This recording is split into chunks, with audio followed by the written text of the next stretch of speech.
At this time, it's my honor to present to you the voice of the hour, the one that we've been waiting to hear all afternoon.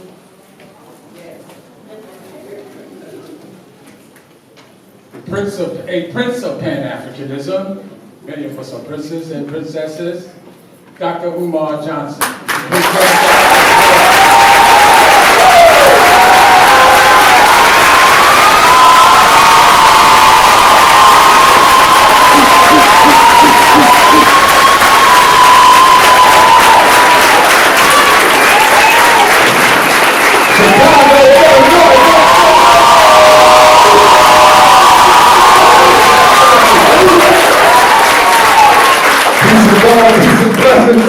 Thanks to everyone for coming out. It's good to be back in Chicago after about 6 months. Never like to stay too far away, because for those of you who've been riding with me and supporting my work, you know that Dr. Umar Johnson's introduction, if you would, into the conscious community came through Chicago. This is where it started for me. Back in 2010, I had wrote a couple online articles for blacknews.com, I believe it was, and I got a phone call from Brother Dawa Yisrael. Put your hands together for Brother Dawa. And Brother Dawa called me up and he said, listen, I have a public access TV show in Chicago, and I would like to invite you to come and be on it. He said, I can't afford to fly you up here or anything like that, but if you could get up here, you're more than welcome to be a guest on my show. So I said, let's do it. So I think the date was September 18th, 2010. Did the interview with Dawa. It went well. I didn't think nothing of it. I'll never forget it because I was sick. I remember being in a hotel room having the heat on max to try to sweat some of that cold out before the interview. Got back to Philadelphia. Got another request to come up to New York to speak at the National Black Theater. Took some copies of the DVD interview I did with Dawa here in Chicago and put some of them and made them available in the community. And the next thing you know, within 24 hours, like half the world knew my name off of a Chicago interview. So Chicago is very, very important to Dr. Umar Johnson.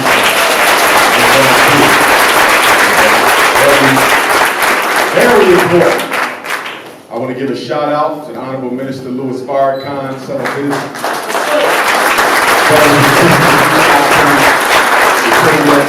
had a Sisters Only seminar today, which I heard was very, very, very powerful. I also heard that there's going to be a reconvening of the Million Man March back in Washington, D.C. this fall. So I don't know if it's true or not. I haven't got official word, but that's what I heard, that we're going back down to the mall in D.C. Since I made it to the Million Man March and the Million Family March and the Million Man Reunion and the Million Youth March, and don't tell nobody, but I was at the Million Women March too! But that's only because it was in Philadelphia. And it was walking distance from my home, and my girlfriend at the time, she wanted to go, and so I thought I should go along and be her security. But we got a lot to talk about. One thing that came to me in the news when I landed here in Chicago 2 nights ago was the fact that the government here in Chicago decided to pay the family $5 million for the brother who was shot 16 times last October 2014 by the police. But a condition of that payment, from what I'm understanding here, allegedly, is that the police, Chicago PD, will not release the video footage that shows the police shooting the brother up 16 times. Okay, now, from what I understand, the lawyer for the family wanted $19 million, I think it was, but they're only willing to pay $5 million, and they don't want to release the video. So we just have to keep on fighting. Black men, we got to stick together, brothers. Whatever differences we got to stick together, because we can march for extinction. We can march for extinction. I mean, the writing is on the wall. It is loud and clear. If you want to kill black people, just become a police officer. And we see that all across the country. So brothers, we got to put our differences to the side. We got to put the ego down. One of the biggest problems in the black community is the black man's ego. We got to be honest, brothers. Because we're not allowed to be men in society. Because we are not allowed to be men in society, we suffer from what I call a castrated ego. And because the black male's ego is castrated, whenever we get an opportunity to realize leadership, to realize power, and to realize authority, we take it to our heads. This is why we have so much conflict in the conscious community. This is why we have so much conflict in the black church. This is why we have so much conflict in our community-based organizations, because when a black man gets any taste of power, he doesn't know how to be judicious with that power. He becomes a tyrant and a dictator, because it feels so good to be in charge for a change that you don't want to give it up or share it with other people. And because of that, a lot of our sisters end up doing what? Leaving the black organizations, leaving the church, because they're tired of being in a movement where it constitutes nothing more than two black men basically challenging each other, trying to undermine each other. And of course, black women have an issue because a lot of them are not being allowed to use their leadership skills in our black organizations. It seems like whenever it comes to the black woman, there's only three things she's good for in the revolutionary movement. Okay? Cooking, keeping minutes, and baking cookies. And you know what kind of cookies I'm talking about. So we got to change that. We got to change that. And I want black women to understand that you have a right, sister, to express your disagreement with us brothers. You have a right to talk about the sexism in the black community. You have a right to be heard. Very important that we say that. You have a right to be heard. But let me say this, black woman, please, please, please, don't think for one moment that your issues that you face in the black community with us brothers in any way, shape, or form draws a parallel to the issues that white women face in their fight with white men. And I want to be clear about this, because a lot of black women are joining this reactionary white female created feminist movement. It's coming back in full force, where the black woman is being led to believe that the black man is the cause of her problems. This is the new movement. Blame the black male for everything wrong with the black female. I didn't say we don't have some responsibility. And I didn't say that you can bring up those issues.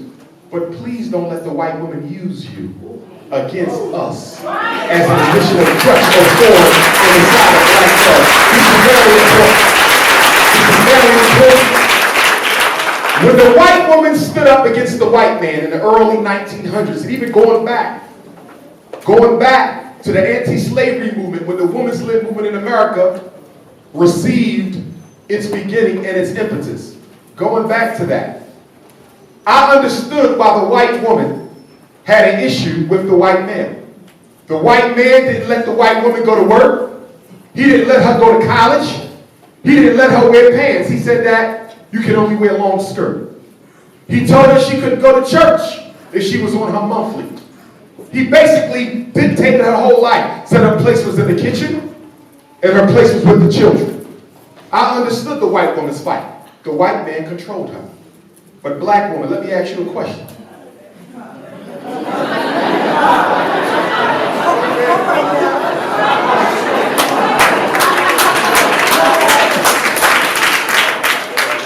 By a show of hands to my brothers in the audience, how many of you have ever stopped your woman from getting the job? Raise your hand. Not a single black man has ever stopped a black woman from having a job. Brothers, by a show of hands, how many of you kept your woman from going to college and advancing her education? By a show of hands. Brother, by a show of hands, who amongst you have ever told your woman she cannot wear pants, that she can only wear a skirt? As much as we like to see a black woman in some jeans, Lord have mercy.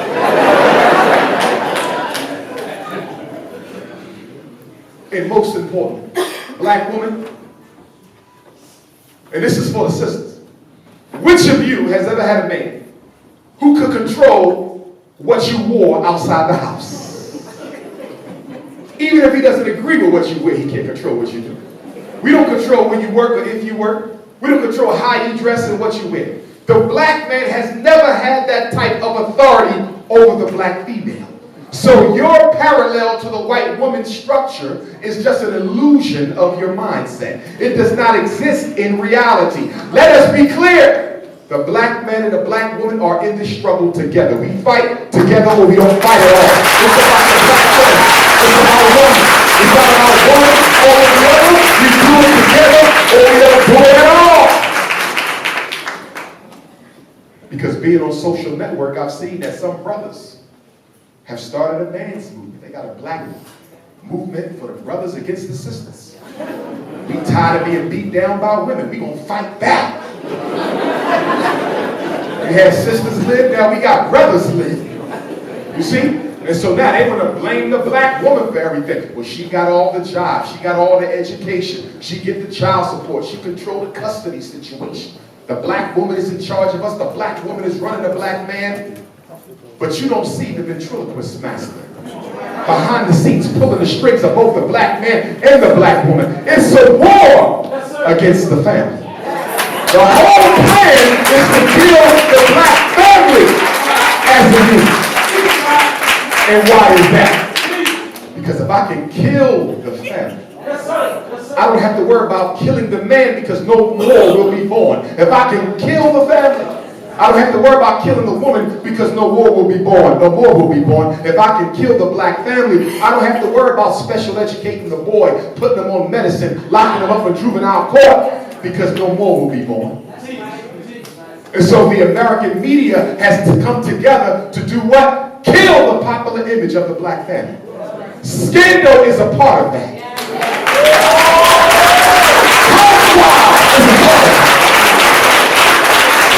Husbands of Hollywood is a part of it. The Tyler Perry movies are part of it. Now when The Color Purple came out, remember when The Color Purple came out? We was little children. I'm 40 years old. Color Purple came out, I guess we was around 12 or something like that. And a lot of us said we have never seen nothing like that in our life. Such a negative caricature presentation of black males. Waiting to exhale. Another beat down on black males. And then Tyler Perry came out with a beat down on black women with his Why Did I Get Married 1 and 2 with every black woman in the movie being dysfunctional. Right? And then it came out with Scandal, a thirsty black woman who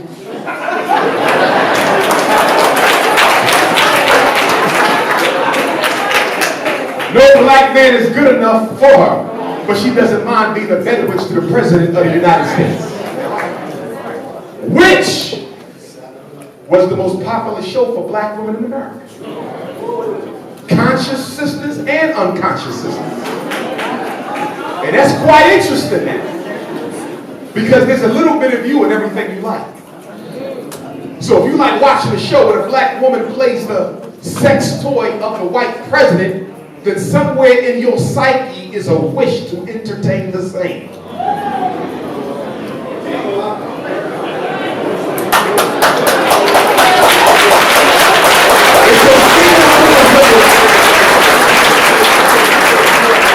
Scandal took us somewhere, we said, my God, it can't get worse than that. And then they came out with How to Get Away with Murder. And then after that, we said, my God.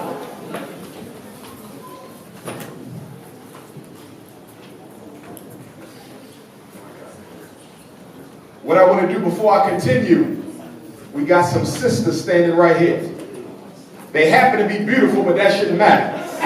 We got some sisters standing, so I need some brothers to help them out. If we have any room in the balcony, raise your hand if you got a seat next to you in the balcony.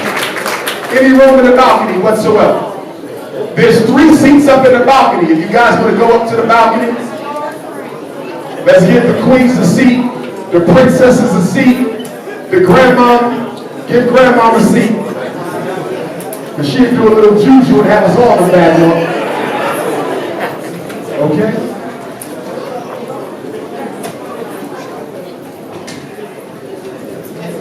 And guess what, family? Because we all family, I don't mind. For my ladies, I don't mind if you want to come and grab a seat right up here. I'm going to stay where I'm at. So if you want to come sit up here with Dr. Johnson, come on up. Just don't get frustrated because we're the whole time. Okay. Okay, we're the whole time.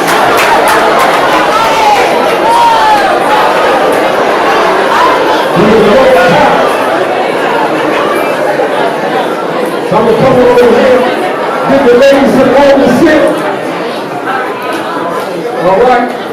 My sister sisters okay over there? Raise your hand if you single black woman. Raise your hand if you single black woman. All right, brother. Here y'all go. Some of them are ain't married, but be careful. I see rings on the fingers talking about they single. And that is how you catch a case. But as I was beginning to say, black family, all these movies that we're watching, these TV shows that we're watching, they're not just for entertainment purposes. I need you to understand that most white people in America do not have the benefit of living with black folk. They don't know who you are or how you are. The ideas they have of African people come from popular media. When I was in high school, I had a white roommate. I went to a residential military school. Some of y'all know this, in Chambersburg, Pennsylvania. I had a roommate who was white. And he used to tell me about all the rumors and the jokes and the stereotypes of black folk that he heard growing up. And he told me, he was a freshman or sophomore, I think I was a junior at the time or a senior, and he told me that I was the first black person he ever really got to know. And that most of his ideas about us come from the TV shows. It came from the music. It came from the hip-hop industry. I'm saying this because while you laugh at Husbands of Hollywood, while you laugh at the Tyler Perry movies, as we enjoy ourselves with scandal, I need you to keep in mind that white folks are setting political policy off of these films that we take it to be entertaining. And we laugh because we know that's not all black folks. I know why you laugh. You can laugh at it because you know that's not our reality. But for white folks, they deem it to be such. And they make laws based on that. The fact that police are killing black men by the dozens every day is a direct reflection of how America has bought into the popular image of the black male as portrayed in the media.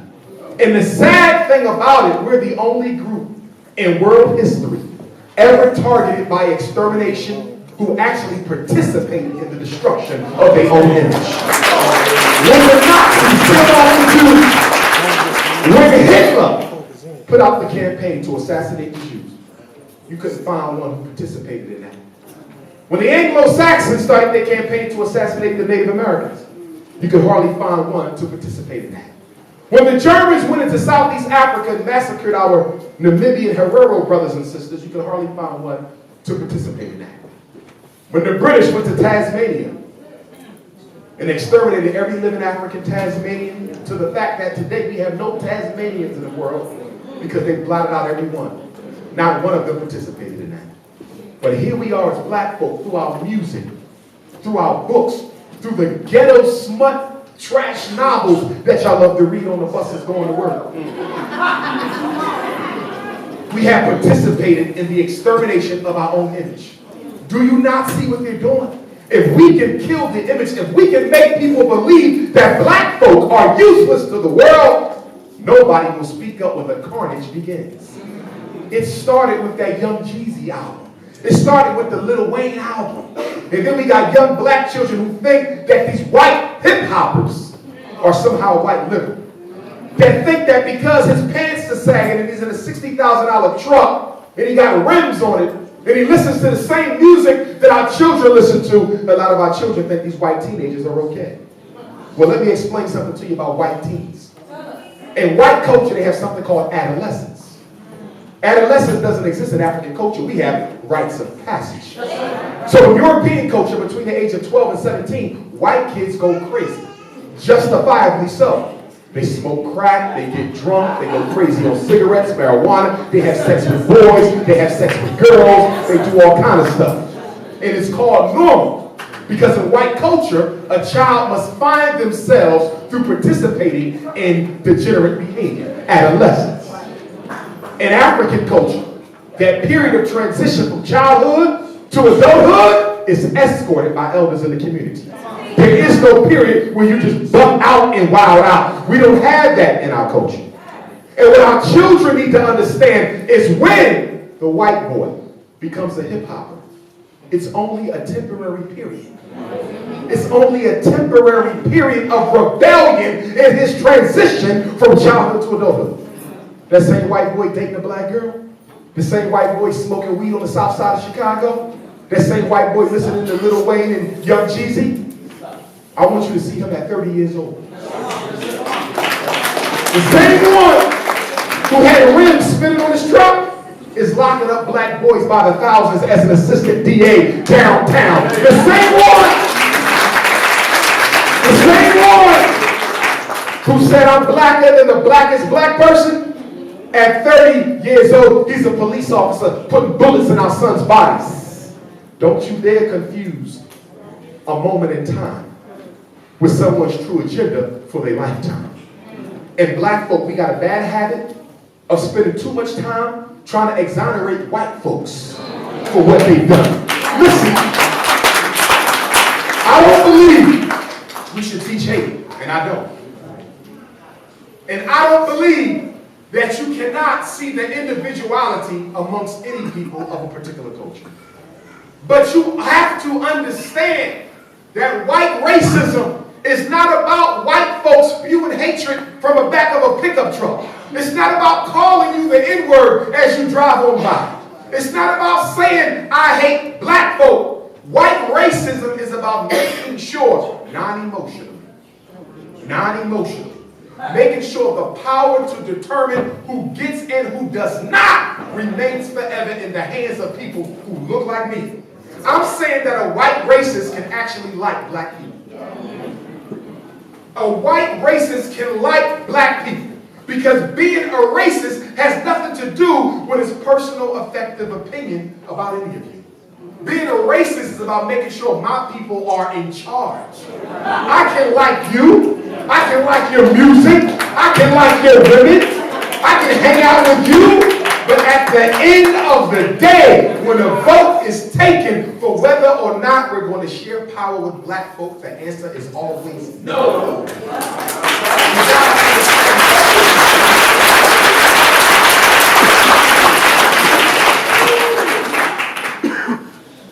And then they came out with Empire.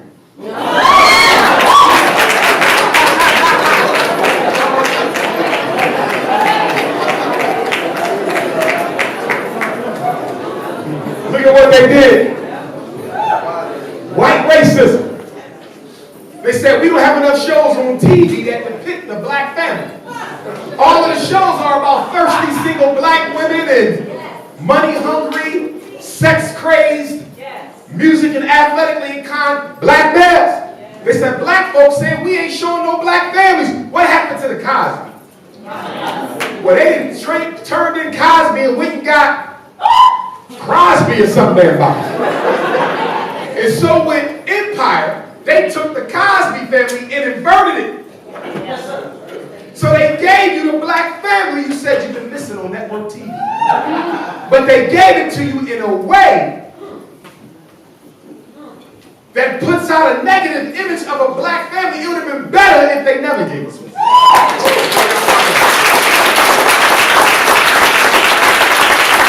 So look at what you got.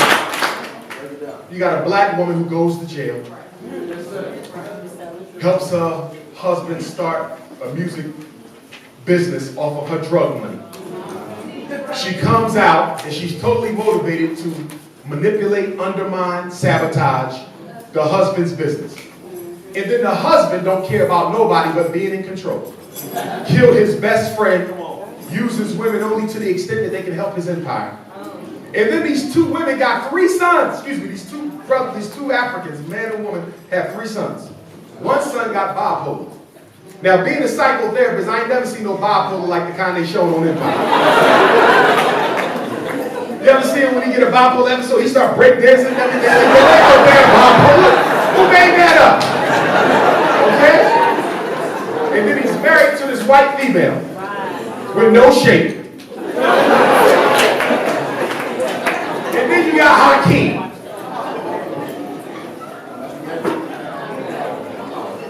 Hyper masculinity. And then you got his brother. What's his name? The other one. Jamal. Hyper effeminacy. You see the 2 poles now? The 2 brothers. One is hyper masculine, one is hyper feminine. Neither one of them represent the standard operating personality of a normal black man.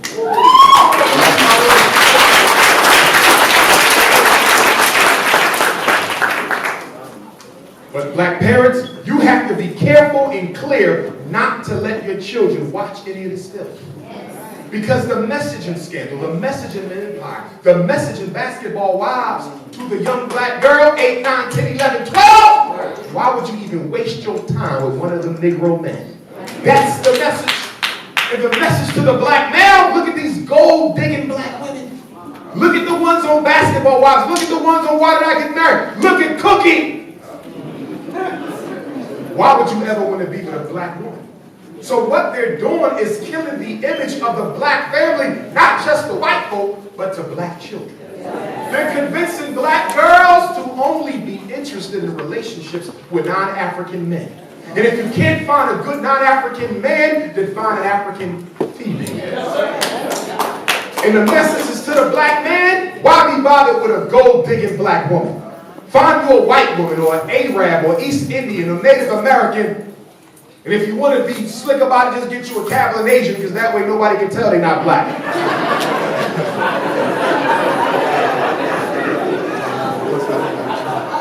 Y'all know the Cavalian Asian. The brother comes in with the Cavalian Asian. You like, is she black? And you can't quite tell. And he did that on purpose. He went and found somebody that you can't even tell what side they on. Okay?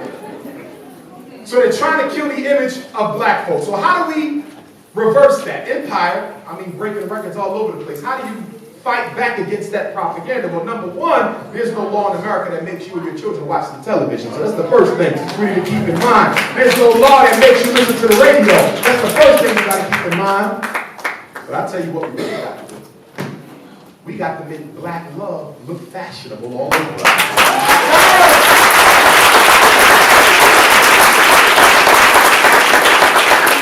That means the black man has to show in public, in front of young black boys, how honored he is to be. In art, when you look at the kings, the obas, and the rulers, you will always notice that in much of the artwork, whenever there's a strong man, a masculine man with swagger in the artwork, there's normally a picture of a female somewhere.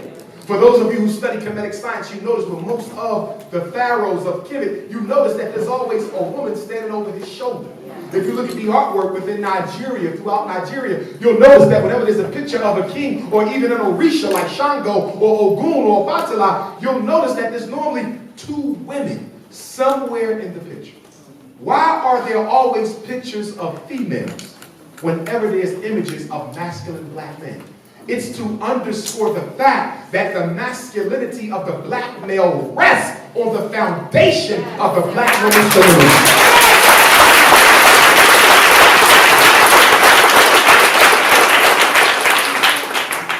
In fact, in the system of E5 practiced by the Yoruba, in E5, within the cosmology, it talks about the Iami, which are the great divine mothers. These are feminine women, male energies, whose motives of communication are birds.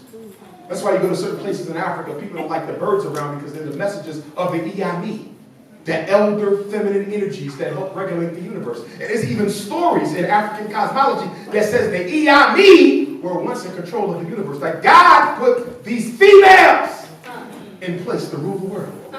And the point is that a black man can never ascend to perfection without that feminine principle behind of him.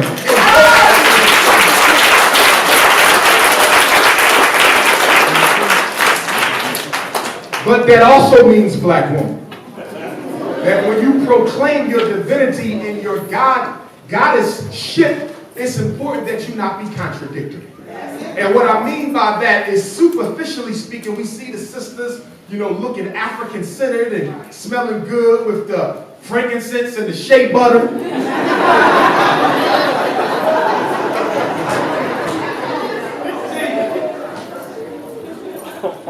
But then right after you leave the conscious event, you get in your automobile and you turn on Little Wayne. And you jamming in your car with your Kuta Kinte earrings, listening to Young Jeezy. So there's a contradiction contradiction on the one hand saying I'm a queen. Don't disrespect me. Don't objectify me for my physical attributes. See me as God in the feminine divine incarnate. That's one thing, but what about the fact when you support and condone and underscore the very messages that you claim to be against when you listen to the music and run to the concerts? You got to kill the contradiction. Black woman, a black man needs your help. One thing we need black women to do for us is we need you to start speaking out about what's going on against black men. When white folks put the microphone in your mouth and say, aren't black men trifling? Why can't they stay out of jail? Why they don't have jobs? I need you to clarify to them. The reason my man don't have a job is because you won't give him one. The reason my man is in jail is because he's a miseducated. The black man can be just as honorable as the white male, but he needs an opportunity that this society keeps from him. Black woman, you have to be on our side and let the world know that you are with us in our struggle. Don't let them use you against us. Don't let them use you against us, because the white male is trying to get the black woman to co-sign his extermination campaign against the black male. He wants you to stand next to him and say, yes, white man, ain't none of them no good. Get them on up out of here. Sister, don't co-sign it. And black men, if we need them to speak up for us, then we had better speak up for our sisters too. I'm getting tired of running across black men who tell me I only respect women who respect themselves. I got a problem with that. I got a problem with a black man telling me I'm only going to respect a woman who respects herself. Do you know how a little girl comes to value who she is? It's because the father validated her womanhood. So if you want to raise a sister from a place of disrespect to a place of self-respect, validate her divinity no matter what type of behavior she operates like. It's true that only a man can take care of a woman, but only a real man can raise a woman from a position of self-abnegation and put her in a position of self-respect. I said we got to take every black woman, black man, and remix her into self-respect. We got to lift her up, go to her and say, sister, I'm not going to judge you, but I know you got more to offer than what you're giving out right now.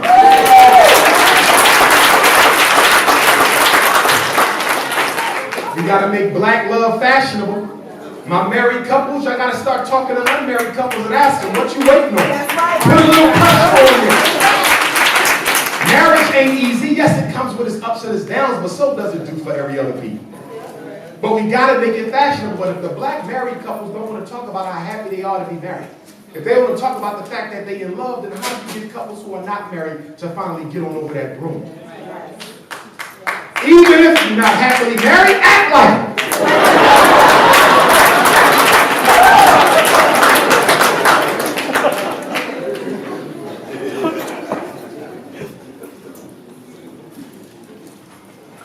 The Eric Garner situation is somewhat behind us, and the Michael Brown situation is somewhat behind us, and the Trayvon situation is somewhat behind us, but it will always be with us. But the government and its wicked wisdom, brothers and sisters, they were so slick.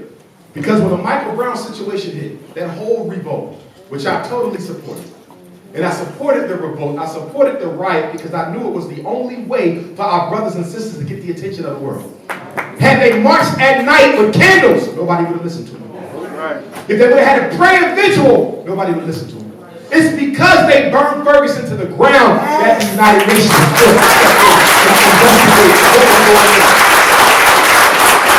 I'm saying that to say that it's a time to be violent and it's a time to be non-violent. You don't marry yourself to either strategy. You use it based on your analysis of the situation and how you got to move it. But because America got upset, because America became fearful of the fact that if too much attention keeps on being paid to the white police murder of black males, we might have a human rights lawsuit on our hands. So they said we got to do something to get the attention away from the white killer cops and put it back on the black male as the main repository of violence. And guess what they did? They got with CNBC, they got with C-SPAN, Fox News, CNBC, Headline News, and they came together and said, this is what we gonna do.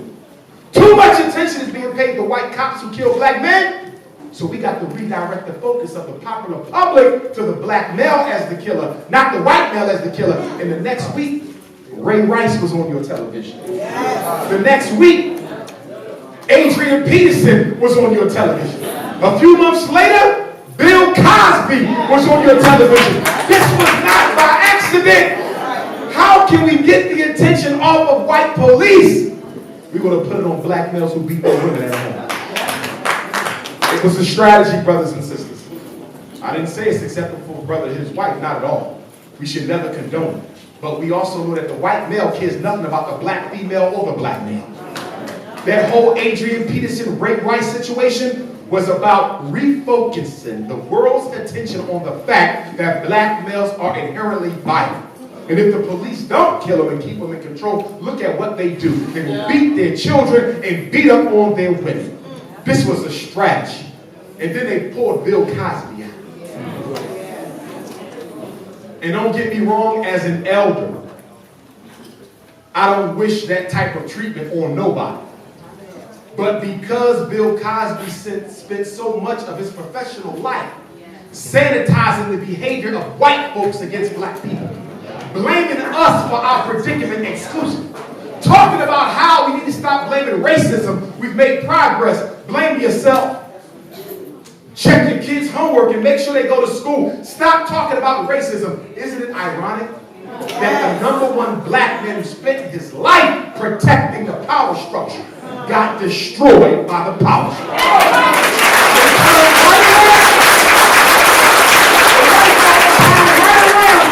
Bill Cosby, Uncle Remus himself.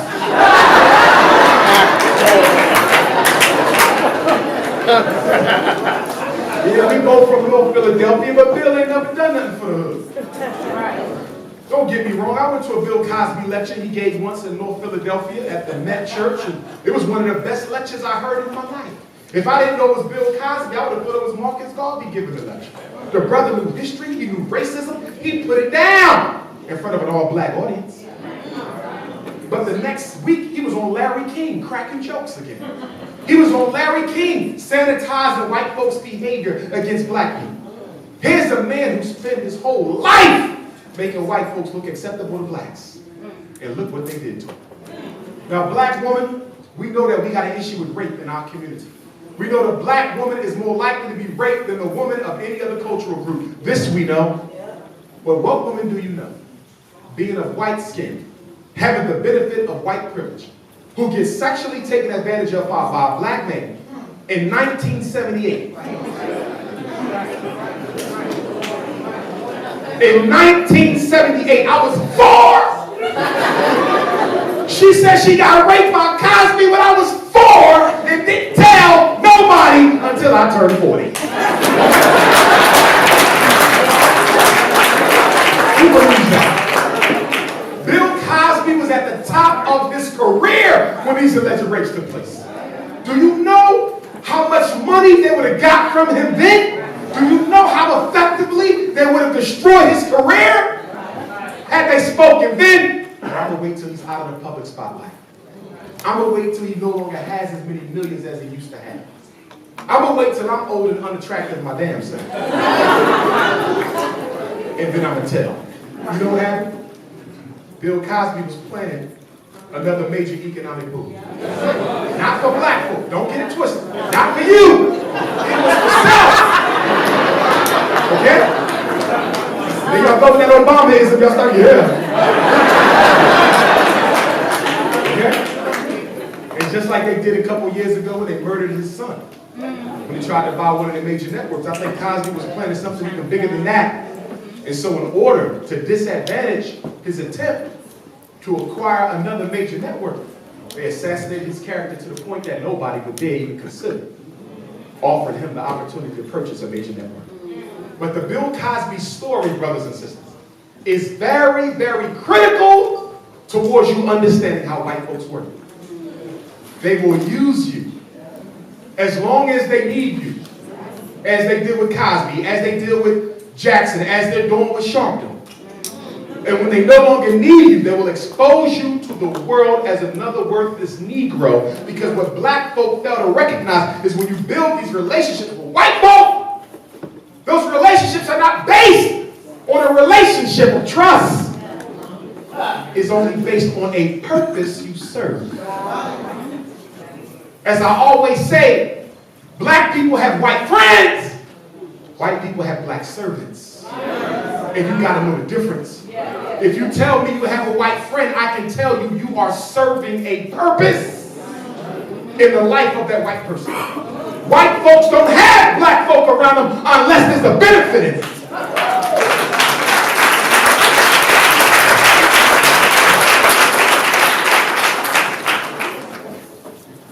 Brothers and sisters, Chicago, we have to get our real estate game together, brothers. We can talk all the nationalism we want, but if we don't start locking down some real estate, there will be no nation to build. We have to stop selling our homes. We have to stop selling our property. We have to start investing in growth industries right in the ghetto to put black people to work. You have to be able to do this. Listen, I can never justify somebody selling out their people. I can never justify a turncoat or a traitor, but I do understand their behavior. As a psychologist, I have to interpret why people do what people do. And if you are black in America, unless you have a spiritual commitment to your people, there's nothing materialistic that's going to keep you loyal to your community. We don't put nobody to work. We can't deliver nobody's baby. We can't distribute nobody's product. We can barely educate our own children. If you are black, beyond your spiritual commitment to your people, what reason are we giving our children to stay loyal? These are questions we got to ask. Because many of your children, right here, right now, you might be loyal to the struggle, but your children won't be. They will grow up and say, Mommy and Daddy, I love Dr. King. But black folks didn't help Dr. King in his moment of need.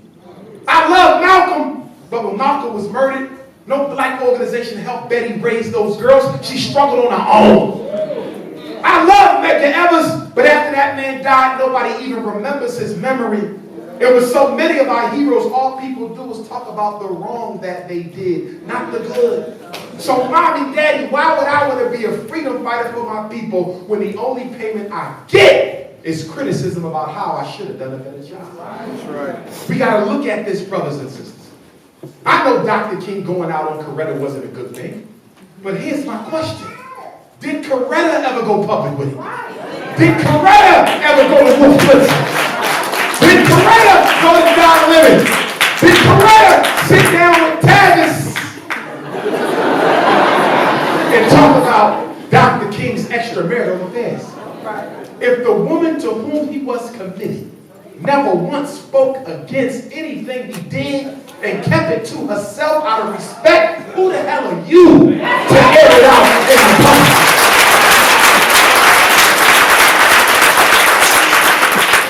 There was a certain type of a young black woman back then. You got to remember Betty and Coretta and Miley Evers and Amy Garvey, they was in their 20s dealing with these giant black men amongst us. It was hard for them to walk that walk. I know she hurt inside, but for the sake of the movement, she kept it inside. Now, I know it'll be a little bit different today. There was no Facebook in 1960. There was no tweets and no Instagram. So, brother, you get caught today, she's going to air you out, wind shaper.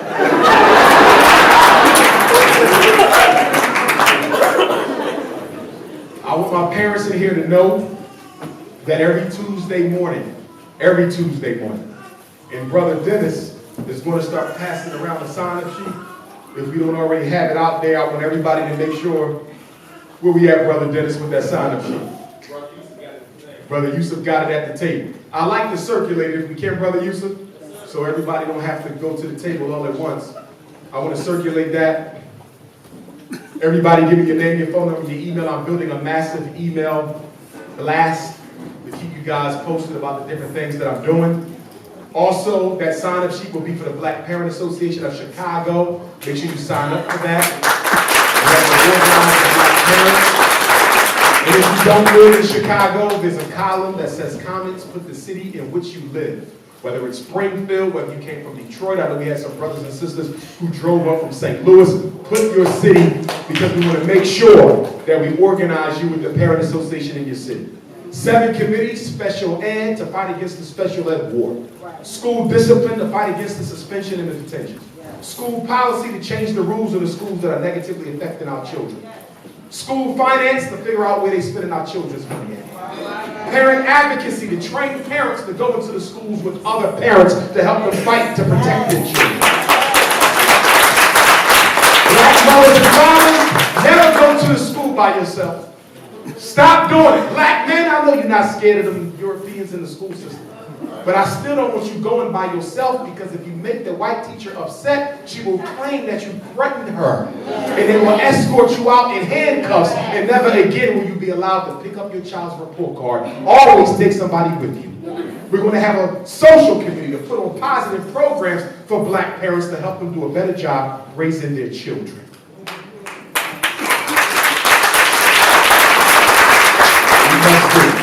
So make sure you sign. If you don't know what committee you want to belong to, you can leave that blank for now. But the most important thing today is that I have your phone number, your email, and your cell phone. Yes. I said that twice. Name, email, and phone number. Very important.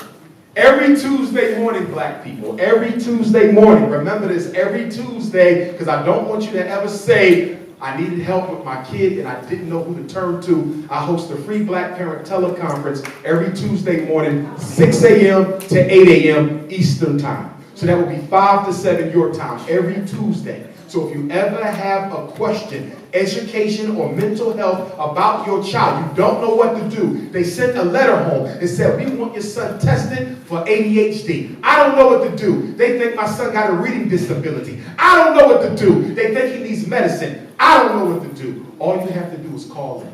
That's all you have to do. Dr. Johnson, Dr. Umar, Brother Umar, this is what they're doing. How do I respond? And I will help you. That's my expertise. Okay?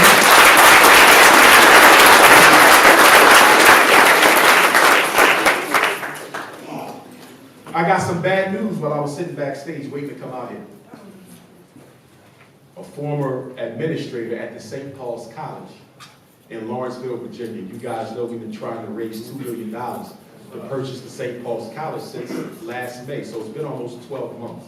And I want to thank all of you who have made the donations, because we've raised about $300,000. We just started the GoFundMe campaign. I didn't want to do GoFundMe, y'all know that, because they take so much of the money. You got to give them 4%, and you got to give the financial transaction company another 4%. That's almost 10% on $2 million. That's $200,000 because you're too lazy to go to the post office and mail off. But anyhow, we went to the GoFundMe. So between the GoFundMe and the mail-in donations that I'm still getting, we're probably just over $300,000. I'm not complaining. I'm thankful to all of you who donate. But the reason why I can't celebrate too much is because when Officer Darren Wilson, shout out Brother Darren, white folks started a GoFundMe for him. And they gave that white man over $300,000 in just 3 weeks to defend a killer cop. And here's Dr. Umar Johnson after almost a full year. And I'm still only at $300,000. So for those of you who donated and have donated consistently, I'm not talking to you. For those of you who didn't know, and you know today, you still have time to donate, I'm not talking to you. I'm talking about the ones of you who know that we've been out there struggling, beating the streets to get this money together, and didn't think enough about our sons to offer some sort of donation of what we're trying to do. Brothers and sisters, how many white kids we put through college with the money we spend in the stores? How many Chinese kids been to college with the money we spend at the Chinese establishment? How many Arab Indian children have we educated? So you mean to tell me you don't mind putting the Jewish babies to school, and you don't mind putting the Asian babies to school, but when we say it's time for you to put some money together so we can put black boys and girls through school, you want to be reluctant. But the news that I just got when I was backstage was that the federal government has just entered into a bid to buy St. Paul's College. Now, had he told me it was a private white company, I would have thought of it. But because he said the federal government, I believe they're doing that on purpose. Because they see us marching towards the goal. And they're going to buy that school just to block Dr. Umar Johnson. But what I know is this. Whenever the devil is busy, the Lord is even busier. And so I got word just a few days ago that there's another college for sale in this country. I can't tell you where and I can't tell you the name. Because you know how y'all do me on social media. My God. I don't know what it is about me, but I'm newsfeed all day long. I had a text when I was backstage. Do you really have a doctorate? Are you really a school psychologist? Do you really think white folks are going to let me come into a court of law and defend a child against a misdiagnosis without them crossing my eyes, dotting my eyes, and crossing my T's? I don't even answer those questions no more. I'm beyond. Thank you, Queen. I love you too.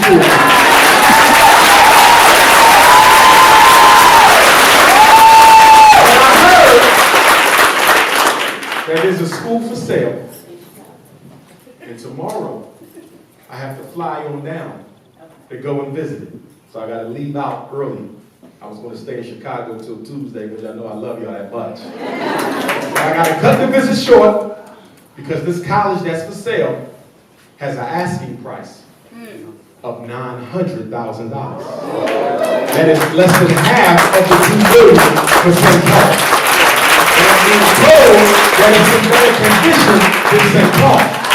So tomorrow, I'm going to fly down, and on Monday, I have an appointment to tour the school and take pictures and ask my questions. But brothers and sisters, if the school checks out and they only want $900,000, we already at $300,000. We got to push to get the other 6. Will y'all help me get the other 6?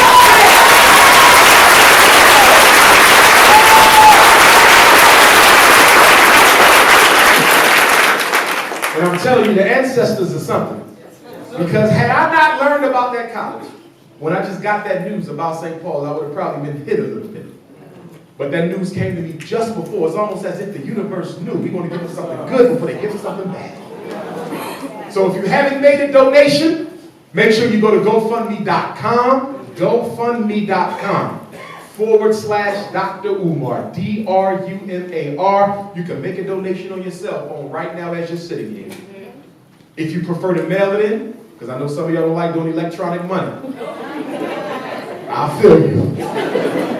Then you can mail it in to FDMG Academy, payable to FDMG Academy, P.O. Box 6872, Philadelphia, Pennsylvania, 19132. Sure. P.O. Box 6872, Philadelphia, Pennsylvania, 19132. That's where you can mail your check or your money order. If you're giving me a check or money order today, you can put it in Sister Anna's hand. Any member of my team, Brother Yusuf, who did the poetry today, can put it in his hand. So I'll key in the security, I'll get it. But if you're giving me a check or money order today, make sure your name and your mailing address, well, your name got it here, but make sure your mailing address and phone number and or email is on it. Because when we finally open the school, I want to be able to invite all of my donors to a special grand opening reception. And I can only do that if I have the time. So write the address and put a phone number or an email. I prefer an email. Let's just say mailing address and email. And if you're giving me cash, and y'all know I don't prefer cash for donation, I like a tracking record. I'd rather be a check or money order. But this is what we got now. I improved. We have these envelopes for donations. Where's Sister Anna? Raise your hand, Sister Anna. Are you still here? There she is. Wait, okay, Sister Anna has the envelopes. Do not take this envelope unless you're making a cash donation to the school. If you have a check or money order, you don't need an envelope, okay? If you're using cash, you need an envelope. Put all your information on there, your address, whether you want to join a parent association, boom, and you mail it. You give it to her or one member of my team, or you can mail it, okay? Just put a stamp on it. But we got envelopes now for the donations. For brothers and sisters, I will be posting on social network late Monday night about the school that I'm going to go and visit, because $900,000 is a steal.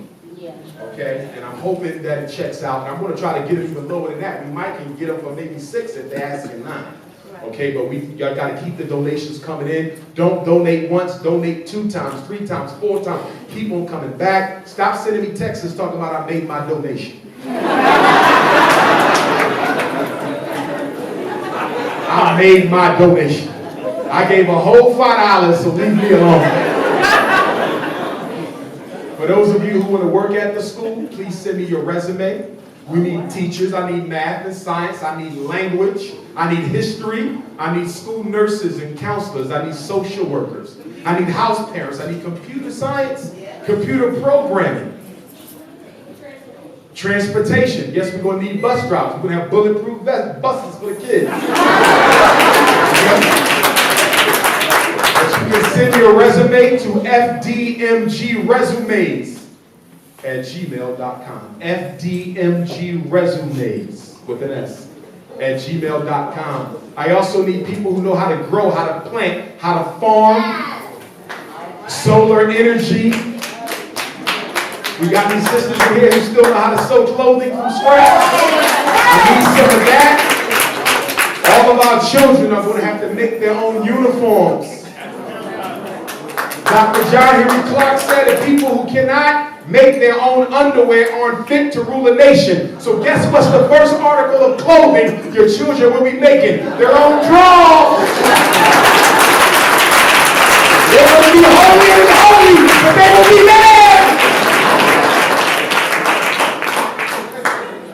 So send your resume. FDMG. F for Frederick, D for Douglas, M for Marcus, G for Garvey. Resumes. RESUMES @gmail.com. I need more science and math teachers. I'm not getting enough of them. I got all the history teachers I can hold. But I need that STEM, that science, technology, engineering, and math. I need somebody who knows the stock market inside and out. I need people who know the real estate market inside and out. Remember, FDMG is going to be founded on 6 core curriculum. One will be financial and economic science. We want all the children to master the real estate market of Illinois as a freshman in high school. 10th grade, we want them to have their own business plan. 11th grade, we want them to understand multinational trades investment and raw resource acclimation. We want our kids to work for themselves, because most schools are only preparing our kids to work for life. That's over. The education for black children in 2015 must be an education that puts them in a position to make their own job. There are no jobs in America, y'all. How many of us are out there struggling, looking for work, even with college degrees? It doesn't even matter if you have a prison record anymore. Even if you don't have one, you can't find work. So we got to be the incubators of economic opportunity. And FDMG will be that. We got a lot of good black schools out there. But many of them are only preparing our kids to get into college. That's not victory. All you're doing is passing your responsibility of preparing them for life onto a white college. How was that any victory for us? We want our kids to know how to make money the day after graduation. We want them to know that the top 1% richest people in America never went to college. That if you know how to invest properly in the stock market, you can make more money than a surgeon does. There's many roads to wealth. But we keep telling our kids the same old story. Jobs in college. And we have to change it. We're going to have a political and military science curriculum where we teach our children the art of self-defense. And yes, there will be weapons training. There will be weapons training. There will be weapons training.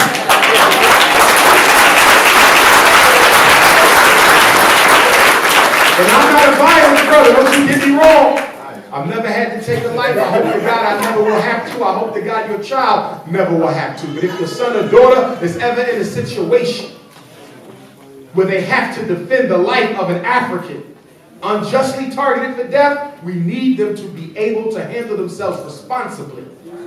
8, 9, 10. Yes, 8, 9, and 10 years old. Ain't nothing wrong with guns. It's the irresponsibility of the person using the weapon. It was every black person in Chicago to give up your guns. Take them to the police station and get a free Dunkin' Donut coupon. 6 donuts for a firearm. A gallon of shea butter for a firearm. You don't give up your weapons, you keep your weapons. What they're trying to do, they have had regular shortages of ammunition. Regular shortages of ammunition. Now keep in mind, the white male loves his gun more than almost anything in this country except his dog. Okay? Guns and dogs. Okay? They are always making bullets. So for there to be a bullet shortage in a country that's crazy about bullets, can you imagine how many guns these folks got? These white boys got big safes in their houses with 50 guns. They're not just buying for themselves, they buying to arm the whole neighborhood. You got to be doing the same thing. If they only allow you to buy a gun a week, then you buy a gun a week. A gun a month, a gun a month. Put yourself in a position where you are prepared, God forbid, if and when martial law comes to fruition.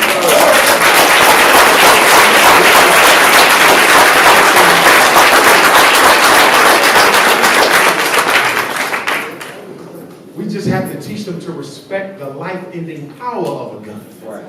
But we cannot get away from defense. Do you realize the white man runs the world today because he has the most advanced weaponry? Why can't Africa stand up and kick out Africa? They can't because they don't have a standing army on the continent of Africa that can last a day with America, Britain, or France. They're intimidated by the military weaponry. The white man is king because he got the biggest gun. How dare you say you don't want to talk about guns? You don't want to deal with guns. You think you can pray this away? You ain't going to be able to pray this away.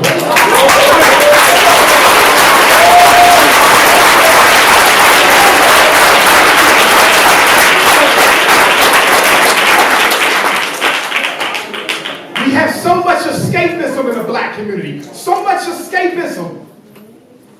Where people escape through religion. I didn't say nothing wrong with religion. I said when you use it as a crutch. People escape through alcohol, escape through cigarettes, escape through shopping, escape through spirituality. Do you realize that in most African traditions, there's a deity of war in every one? That's right. There is no such thing as African spirituality with a principle that says you may have to die and sacrifice your life for the advancement of all. Even if you Christian, what is the foundational teaching of your doctrine? That God so gave the world his only son as a sacrifice. What's the message in the Bible and the Quran? There is no redemption without bloodshed. Freedom is more expensive than life.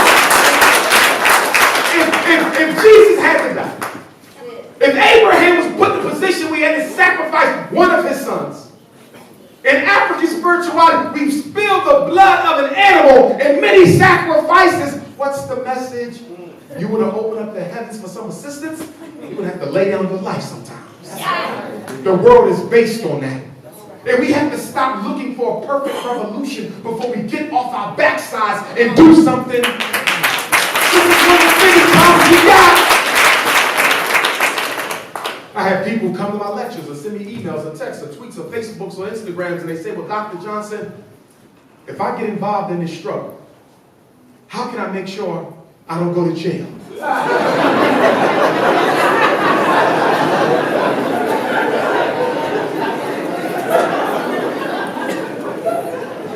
How I'm going to make sure I don't get shot? realize that the heart of revolution is uncertainty about your destiny? At any moment you can go. And that ain't the problem. We all got to go anyway. The problem is we do not train our babies to replace us in the struggle, so there's no time out or push.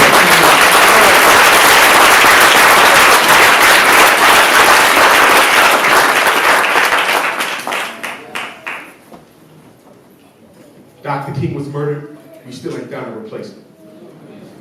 Garvey gets deported, we still ain't down to replace him. Medgar gets assassinated, no replacement. And Medgar Evers was a genius, y'all. Of all of our leaders who were murdered, he stands out as one, not the only, but as one who was the most willing to give his life. It said him and his wife joked about it on a regular basis that he would have to die for what he believed in. And Medgar Evers, having been trained in warfare, coming from the war, in his house, and if you ever go to Jackson, Mississippi, make sure you visit the Medgar Evers house. Guess what he did? In his intelligence, this brother had the windows on the house lifted up. And he had the floor dropped. So if somebody would shoot into the house, it would go over their heads. He took the door off the front of the house and put the door on the side. It's the only house on the block without a front door. It's on the side. So if somebody was shooting and they had to go into the house, they would have difficulty hitting them because you would have to hit them from the side. And that's why when he was finally assassinated, they had to be in a very special place to take his life because of how he engineered the house to be assassination proof. We got so many great minds that we don't know enough about that we got to get to know. So much so, brothers and sisters. But there's no easy way out of this. You got to pray, but you still got to work. You got to meditate, but you still got to work. My vegetarian people, I'm glad you're helping us eat better. But don't you think white supremacy dies because you eat cucumbers. We got to understand.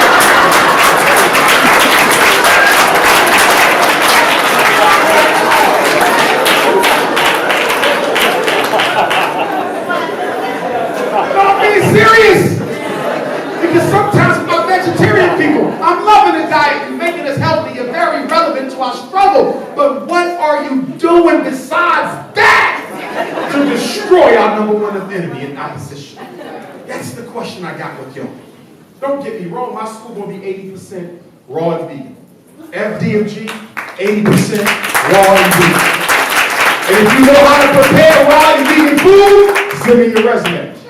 But make sure you know how to make it taste good. It gotta taste good.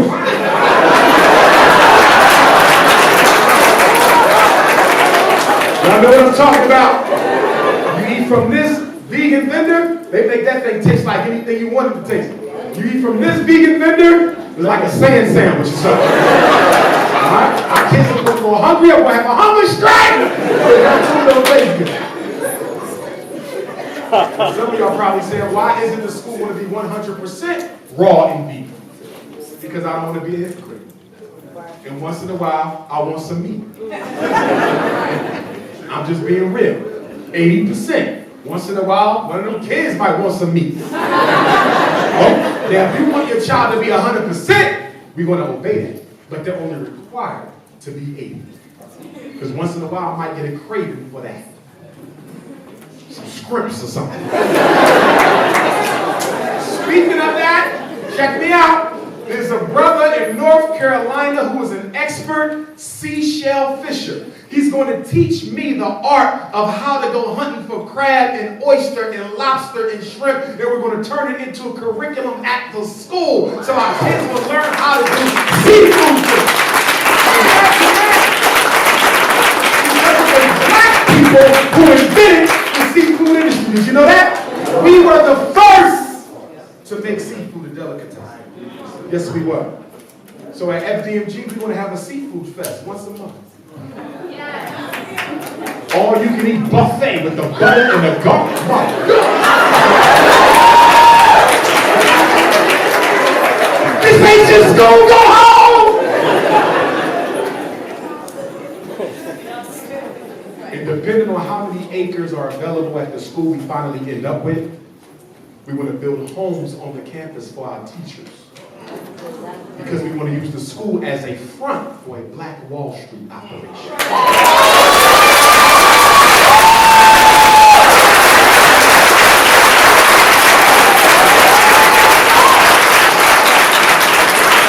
They think we just teach, and we will be teaching. But they don't realize that once you get 10 families down there, we're going to need a gas station. Once we get 20 families down there, we're going to need a hospital. Once we get 30 families down there, we're going to need our own police force. Y'all see what's happening? Then our own shipping distribution network. And before you know it, it's time to petition the state to become an independent corporate town. And you don't have to worry about no more police brutality, because all the police will be our own. Are y'all following me?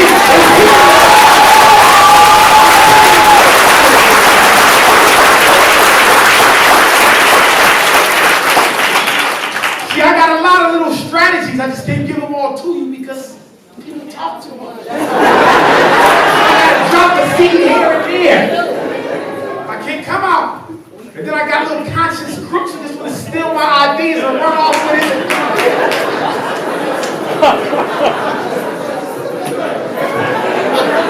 They take my slogans, my words. I'm listening to interviews, and 85% of the man's interview is my interview. Don't get me wrong, I'm not knocking it because the information don't belong to me. It belongs to the universe. It just comes through me. Every once in a while, can I get a footnote or something?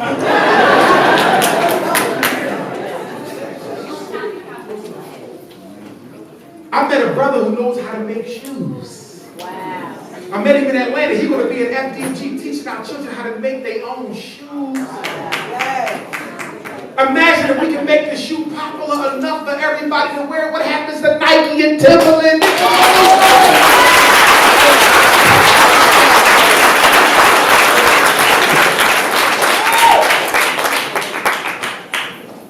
Somebody told me, Dr. Johnson, if you're really serious about the black family, brother, when you open up your school and you start interviewing teachers and staff, you will make it a requirement that everybody who works for you, if you're serious about the black family, you will make it a requirement that everybody who works for you is either married or engaged at the time of the That's right. Now we got a little quiet in here.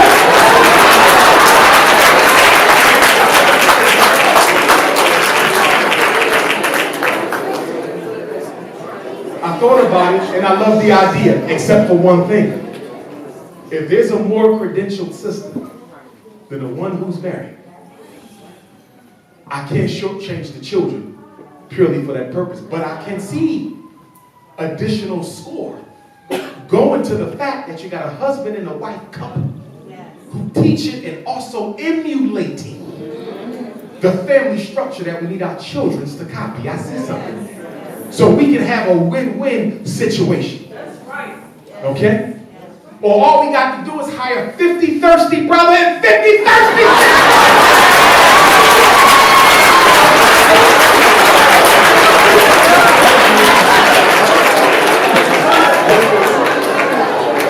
just do one big thirsty marriage.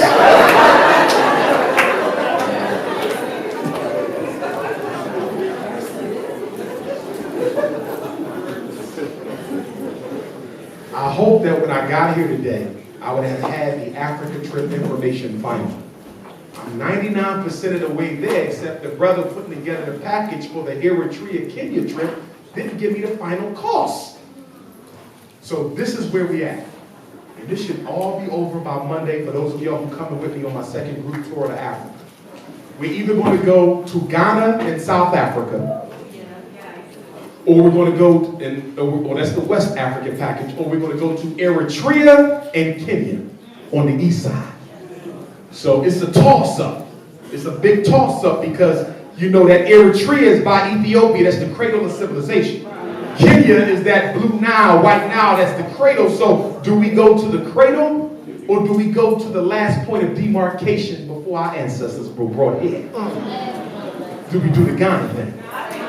in that South Africa thing. So we working on it. You know what it's going to come down to? The cost. But brothers and sisters, let me give you the dates now. If we do Ghana and South Africa, the trip is going to be from July 24th to August the 7th. If we do Eritrea and Kenya, the trip will be from July 13th to August the 2nd. Okay? Each trip is $4,500. That's what we're looking at.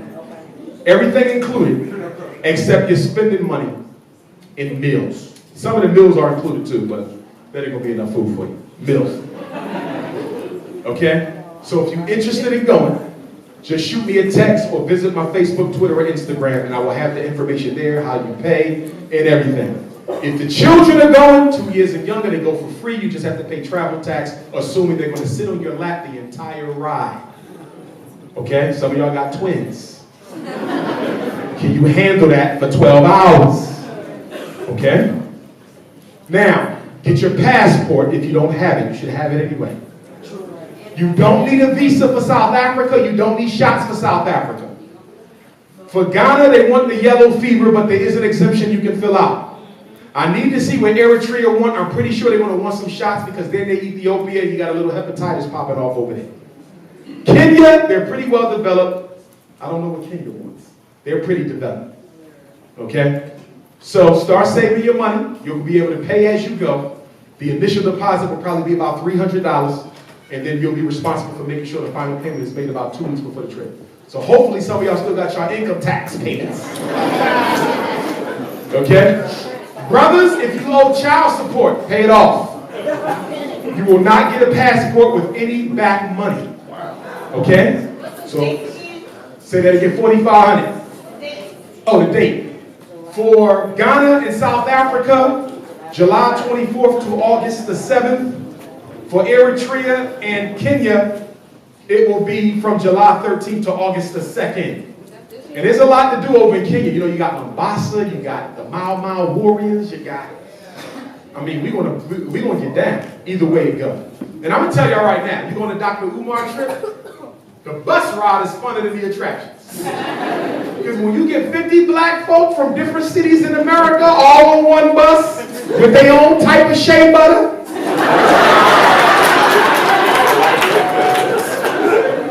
I mean, the bus ride.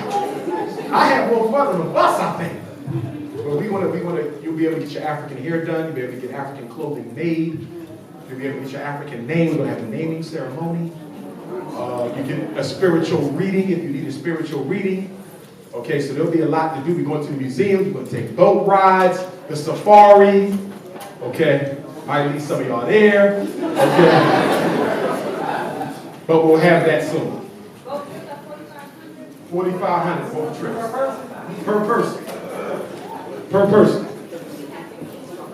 Now, do you have to leave with us? No. If you want to go and meet us over there, you can do that too. You can just pay for the trips itself. If you can find a cheaper flight, you can do that. Okay? If you have a son between the ages of 11 and 17, I will be hosting a Black Boy HBCU, Historically Black College Pan-African Boot Camp this summer. It's going to be 2 of them. They're going to be in July or August. So they'll be before we go to Africa or right after we come back from Africa. I'm probably going to do 2 because some kids go back to school in August and some kids go back to school in September. It's going to be 10 days, 7 to 10 days. Your son will be with me in my chaperones, 11 to 17. If your son is 10 and he's mature enough to go, he can come. If your son is 18 and 19 and you feel you can really benefit from this trip, we can squeeze him on it as long as he ain't got no beard as big as mine. Now, during the day, we want to take them to visit colleges, mostly black colleges, but there will be some white colleges. Why am I going to take your son to visit some white colleges? Because some white colleges don't have no black students on campus. And if your son plays his cards right, you might get a full scholarship to go to Outback University. So we're going to visit a couple white universities, okay? So in the daytime, we go to the college. We're going to squeeze some black museums in there. We're going to squeeze some ancestral grave sites in there, some historical places. And at night in the hotel room, your son, nephew, little brother will be with me, and we're going to do seminars every night in the hotel. Seminars on what to do when you get stopped by the police. Seminars on why you need to respect your mother and every black woman you see. Seminars on college preparation. Seminars on peer pressure. Seminars on alcohol and marijuana. Seminars on sexually transmitted diseases. Because you know they off the hook. The chlamydia and the gonorrhea is clapping everybody. If you got the clap, clap.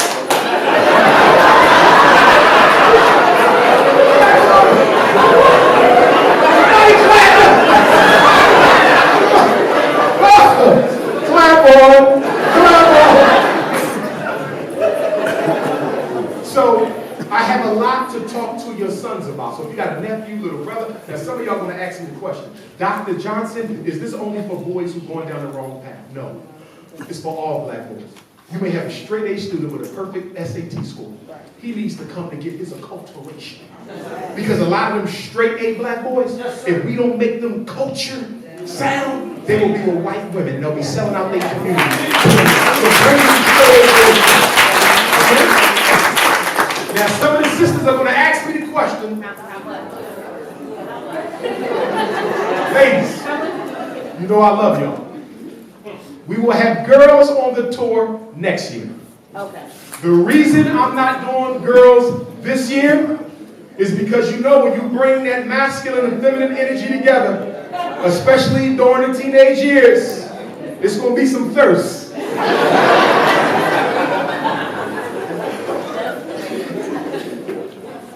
And I don't want nobody's daughter coming back to Chicago pregnant. We was all teenagers before, and we all went to camp. And what did you do? You waited for the camp director to fall asleep, and it was a twerk fest. And I can't afford to have no twerk fest. Oh my goodness. Because if one of your daughters get pregnant, you gonna talk about me on Facebook and say he's a fake and a fraud. Y'all feel me? But next year, I'm going to have some of y'all sisters, y'all going to be the chaperones, okay? We're going to have the girls in a separate hotel that's right next to the boy hotel. We're going to have 24-hour security. Okay? And so next year, the boys can go with the girls. But this year is going to be all boys. And don't get me wrong, I hate to say it, but I'm going to have some sexual issues just with the boys. Because y'all know what type of climate we live in. Y'all remember when we went to camp? If you had a roommate, which was normal, you just had a roommate. I remember spending the night at my cousin's house, spending the night at my best friend's house. We wasn't into all this new stuff. But now I'm going to have to screen the boys. Are y'all following me? Because I don't know what's going on. You set a room with another 10-year-old, he go in the room and take off his pants. He got a phone room with red hearts on it. And then the thong song come on, Cisco. Where's Dr. Umar? You see? So I'm going to have to check the kids all night. I'm going to have to check because I don't know who got the free DVDs.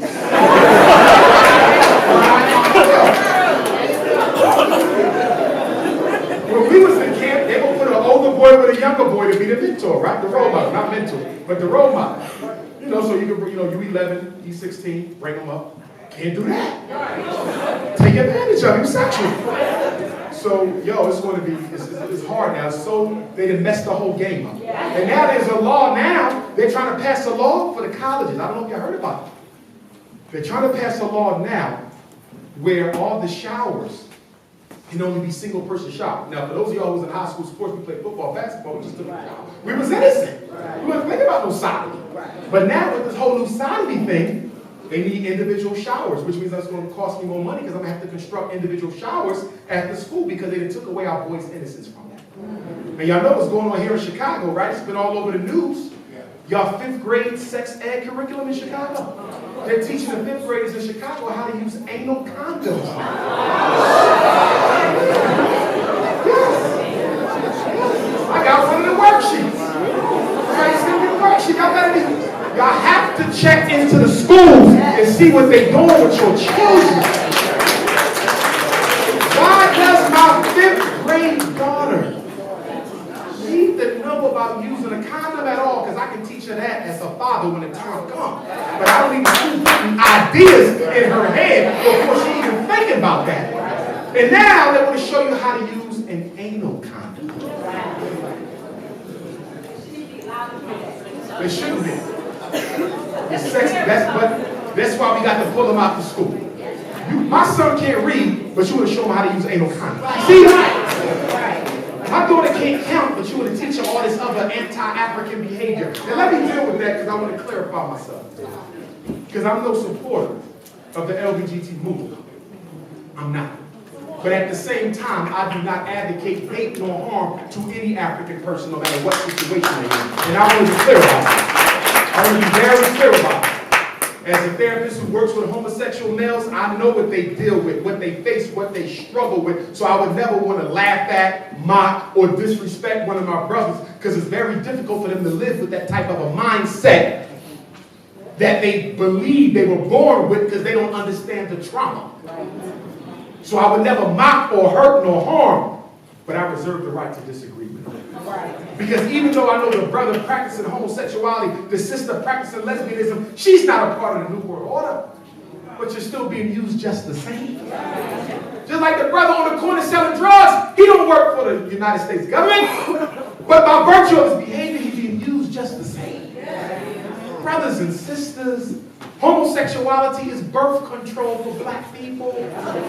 Lesbianism is population control. This ain't about sex. This ain't about family rights. This ain't about civil rights.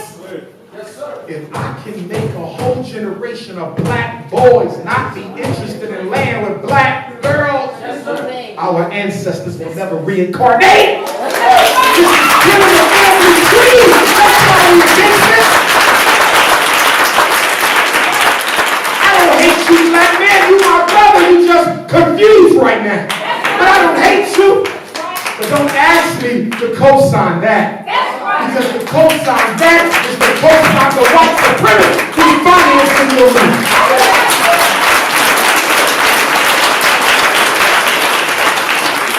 Black people, don't let nobody struggle come before yours. Don't let nobody struggle be considered as equal as yours. Back in the 40s, we let the Jews blend in with us. And European Jews got with black folks and started the NAACP and the Urban League. And once they got a white economic stimulus package, they don't even know you no more. Native Americans once sided with blacks on some limited issues. And once they got those casinos and the reservations, they don't know you no more. The Latinos have used you for your numerical.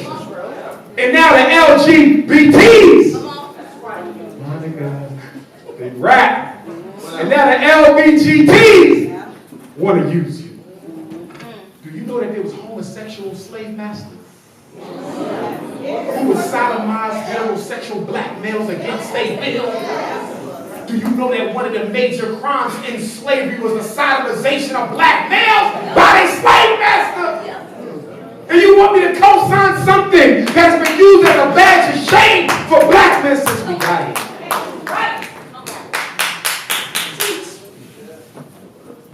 White America loves the effeminate black man.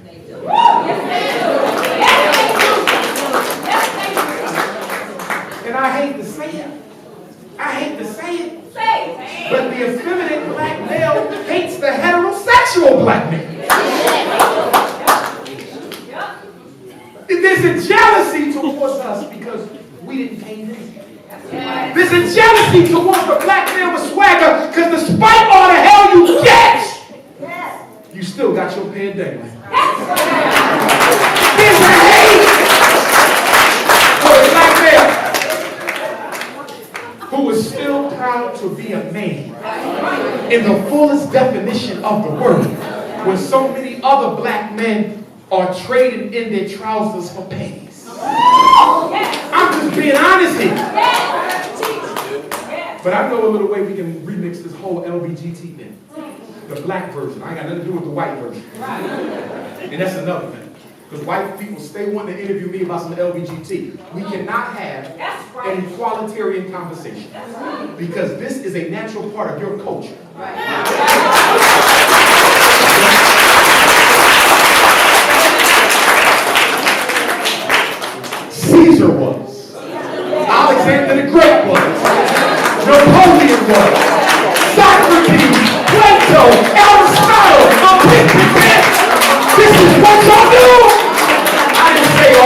males are gay. In fact, I know that most white males are not gay. But the behavior is more acceptable because it's been with your cultural heritage ever since you had a cultural heritage. But for us, it's never been with us until the European came amongst us. There isn't even a reference to homosexual behavior in most African cultures prior to the arrival of the European and the Arab. You don't find it. Hundreds of languages and not a single word to describe homosexual behavior because it was not a part of who we are. Now let me take it a step further. I want to go to the spiritual with this. When God created the world, by whom whatever name you choose to call her,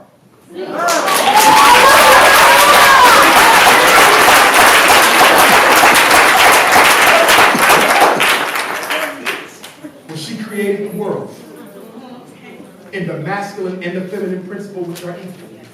Not one is better than the other. The Creator put forth a masculine and a feminine principle in perfect balance. That's why when you read in the Bible, it says, and God created Adam. Not Adam, A-D-A-M, but Adam, A-T-O-M. The molecule of existence. The real design. God created Adam. And they say that he took a rib from Adam to make Eve. That was allegorical. It was metaphorical. What they meant was from the positive charge of creation. The masculine came a feminine charge right next to it. That there can be no molecule of creation, no ashe, without both a masculine and a feminine principle. That's how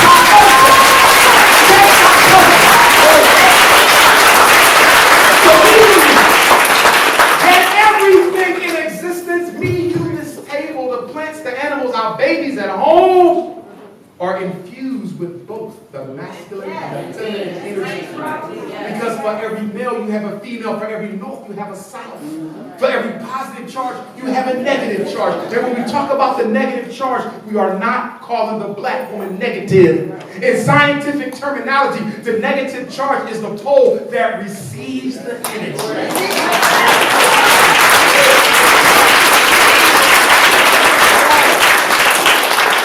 So supreme consciousness in her, his infinite wisdom, set up a perfect balance of masculine and feminine energy, yin and the yang. If we go against that, if you put two positive cables together on the car, what happens?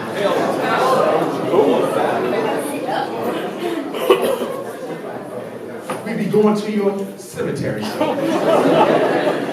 The universe is designed for the feminine to receive the masculine. The masculine to be with the feminine, not just in sex, but in all things. And we as African people are serious about that. We know that the universe and the Creator who made it has a purpose. And we don't tamper with divine design. That's all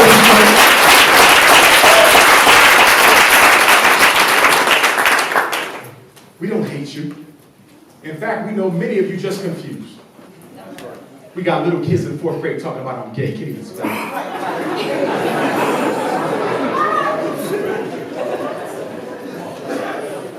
Third grade, you don't even have the impulse to have relations yet as a 3rd grader. But you can tell me for sure you lesbian. No, somebody playing with your mind. Somebody said, Dr. Johnson, will you have gay and lesbian children at FDMG? Yes, because there's no such thing as a gay and lesbian black child, just to confuse one. Bring them all in. Bring his ass on in. Bring that strawberry shake butter. Bring them all in.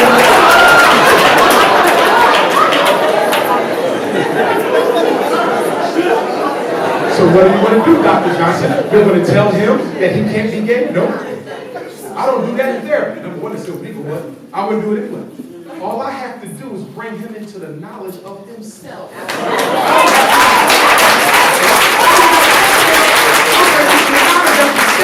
when he know what a black man is, he will never want to be anything else.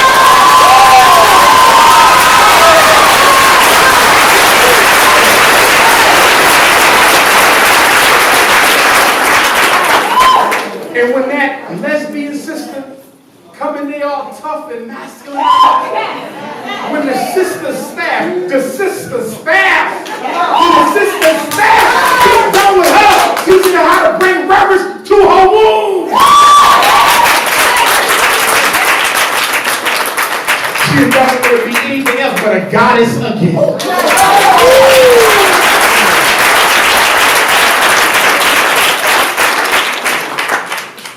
It ain't that hard.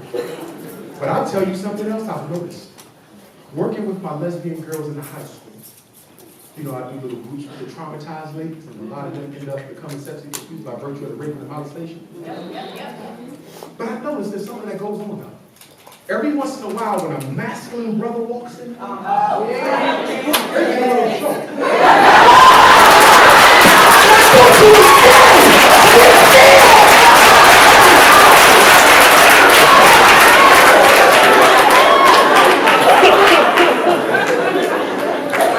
Occasion to be with groups of homosexual boys who will swear to you up and down, I'm gay, it's the way it's going to be, I'm talking proud to be gay. But then every once in a while, a feminine queen comes in there, irking with feminine energy. And once in a while, you do a little something. But I thought you was gay! My point is, if we bring the right energy to our sexually confused brothers and sisters, I think we can bust through all that falsification of identity, brothers and sisters.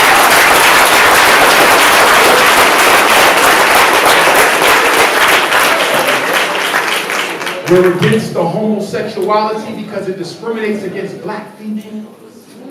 Only one black woman getting married in America. Half of them can't find a husband because of the war against black males. Who got the most to lose from this?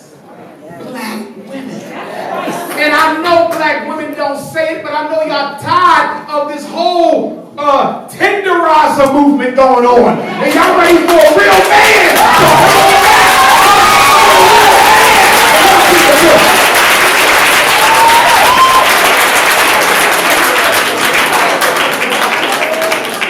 Remember back in the day when a black man walked in the room, you didn't even know he came, but you felt him when he walked. Swagalicious.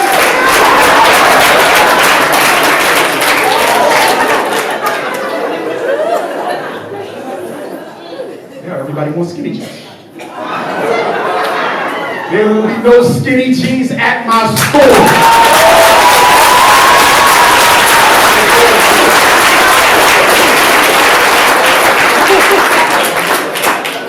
And black man, please understand, you gotta be skinny to wear skinny jeans! You 5 pounds with skinny jeans on? Those are football pants!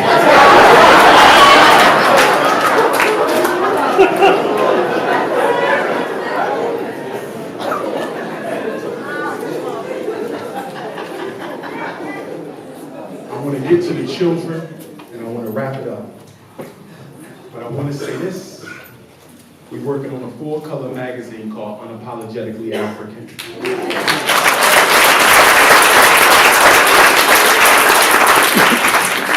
And many of you here in Chicago haven't had a chance to write an article yet because I hadn't been back since November. So I want to give you guys an opportunity, if you would like to submit one, send in an article. This is going to be our version of The Source, a magazine on Pan-African culture, marriage, life, beauty, diet, health, family. We're going to talk about racism, discrimination, economics. I mean, this is going to be the magazine for conscious black folk. If you would like to submit an article, you have 2 weeks from now to do it. Your article can be no more than 2,500 words long, but you can submit more than one article. Make sure you submit your picture, your photo with your article, because if you get selected, we need your picture to go into the magazine. So for my sisters, because this is an unapologetically African magazine, and I know some of you are not natural. No, you can still write. I just need you to put on a wig, an afro wig. When you take the picture, okay? I ain't going to tell nobody. Okay? Well, you can go borrow Steve Harvey's box wig.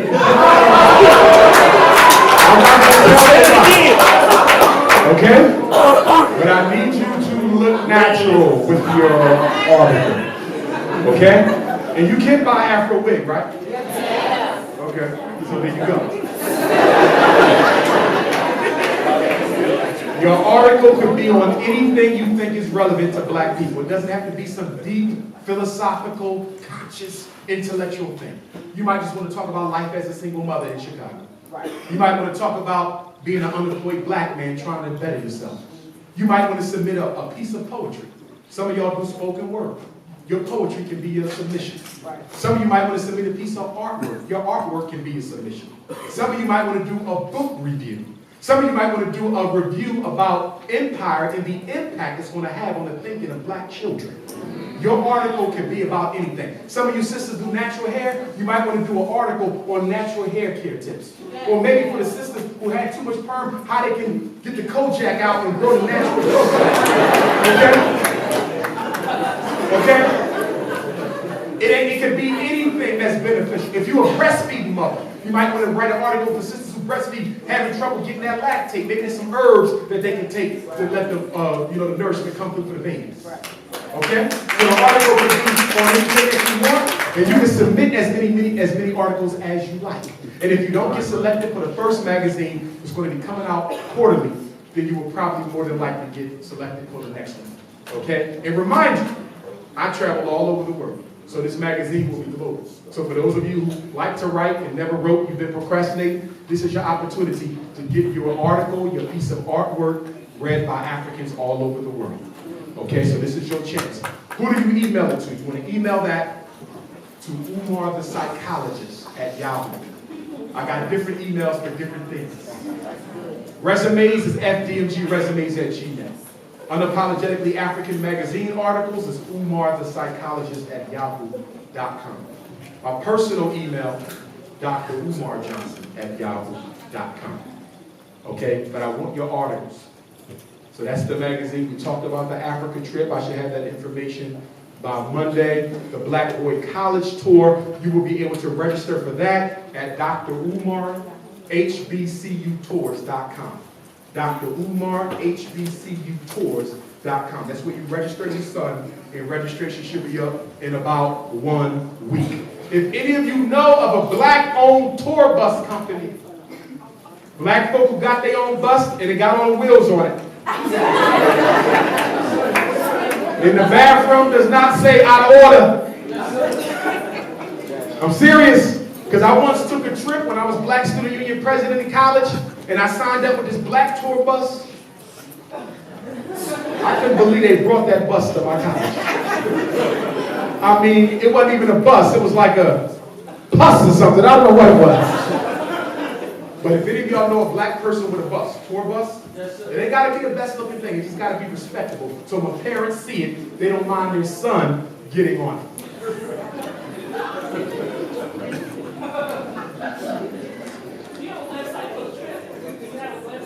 Yes, drumarhbcutours.com. drumarhbcutours.com. Say that again, sister. For the Africa trip, not the... Oh, the Africa trip. I'm probably going to set up a website for it. I don't have one at present. So what you can do is either check it on my Instagram or Twitter at Dr. Umar Johnson, or on my Facebook at Dr. Umar Ifatunde, Ifatunde. A lot of you think you're following me on Facebook, but you're following the CIA. There's about 10 fake Umar pages on Facebook. They are not mine. If you are not on Dr. Umar Ifatunde, you're with the CIA. Okay? I, as in independence, F as in firmness, A as in Africa, T as in together, U as in unity, N as in nationalism, D as in dedication, E as in eternity. Dr. Umar Ifatunde. That's my Facebook page. 50,000 likes, 49,000 likes. That's the page. You don't want to be on Umar Abdullah Johnson, Dr. Umar Abdullah Johnson. Those are fraudulent. And people operate them because I go on them myself, because Facebook don't take them down, and I've been begging them to take them down, and they be switching up the logos. I put up a new logo, they take it and put it up. Dr. Umar Ifatunde. I-F-A-T-U-N-D-E. Ifatunde, which is my Yoruba name, which basically means destiny has returned. Yeah. Now, let me give you all my cell phone number.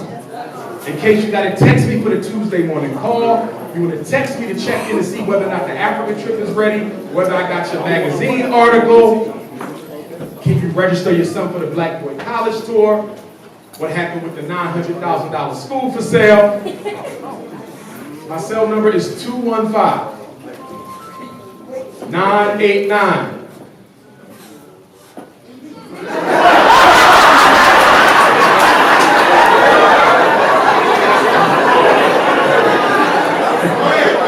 He said, I'll pay my bill this month!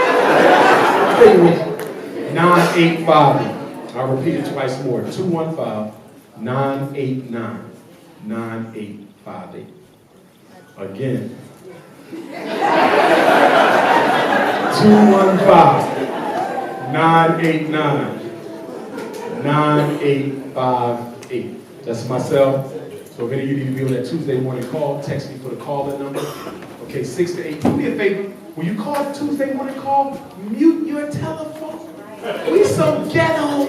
People call my phone and talk about putting pancakes and stuff. But other people got you on the phone. And ladies, it ain't that kind of party.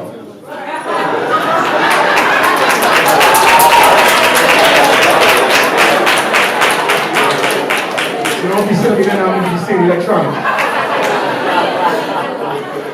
Because if it's not attractive, I'm gonna sit it back with a restraining order.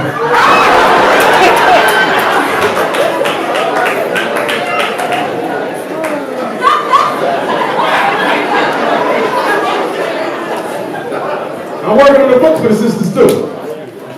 It was supposed to be ready for June 6th for the Dr. Umar Johnson conference, and I would invite all of y'all to come out to Brooklyn, New York, at the AME Zion Church with my big brother and good friend, Dr. Claude Anderson.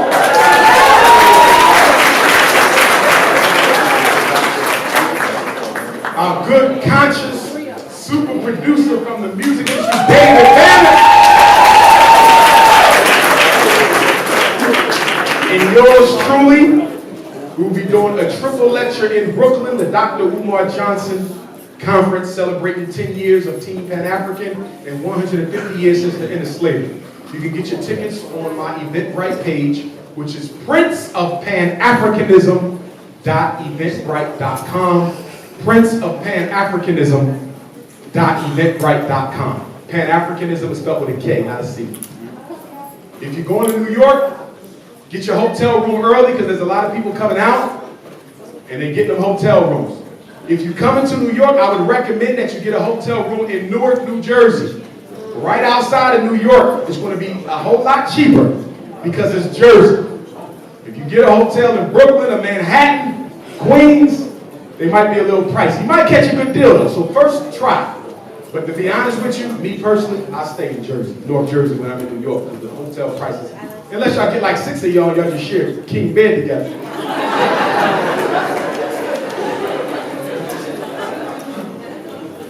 But that's where we want to be. We'll probably have some vending opportunities. I'm just waiting to hear back. I got to get in contact with the two brothers, see if they bring in merchandise to sell, see how much space we have left, after we give them what they need. But June 6th, Brooklyn, everybody coming, you want to be there. I was going to do my For Sisters Only on Sunday. I may still do it, but my book won't be ready yet, ladies. Cooking up the burger real slow. So the For Sisters Only book will probably not be ready till the till the fall time, when it's time for school. And the book right now is tentatively being called Thirsty.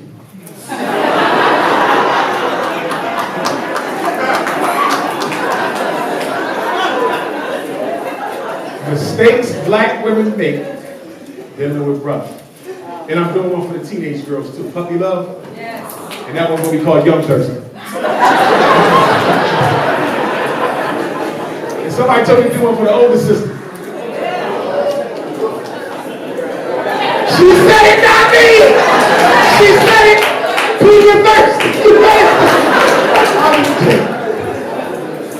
Let me say something about miseducation. And then we're going to wrap this up. Because we got a lot of parents here who hear me for the first time.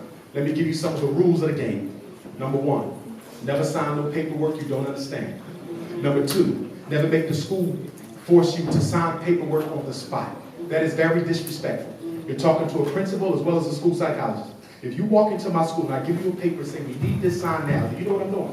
I'm totally disrespecting your ability to read and understand and decide for your child whether or not what we're asking you to sign is in their best interest.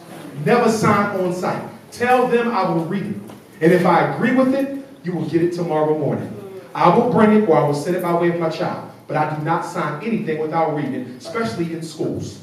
Because schools are extensions of the prison system. And the teachers are the new probation officers.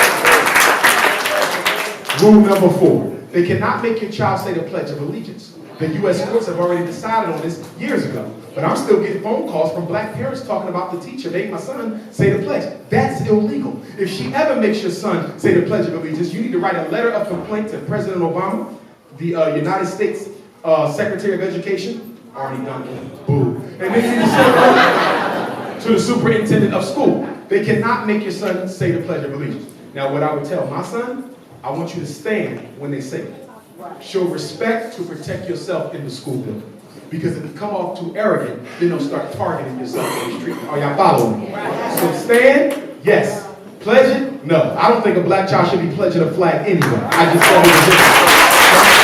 You all know that they cannot be supposed to be there.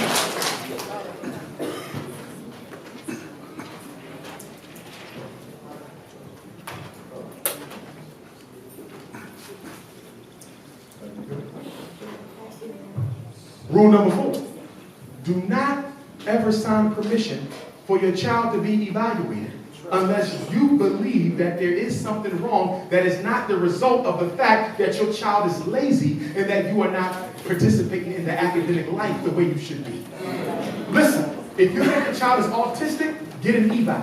You think they have severe profound mental retardation, get an eval. You think they have a speech and language impairment, get an eval. My 3-year-old girl got a little articulation error. So I'm going to get her assessed by a speech therapist who I know, because we all in the same network, okay? Because my thing is, she's 3 right now, so if we get her the help she needs now, if she really does have an articulation error, it could just be developmental.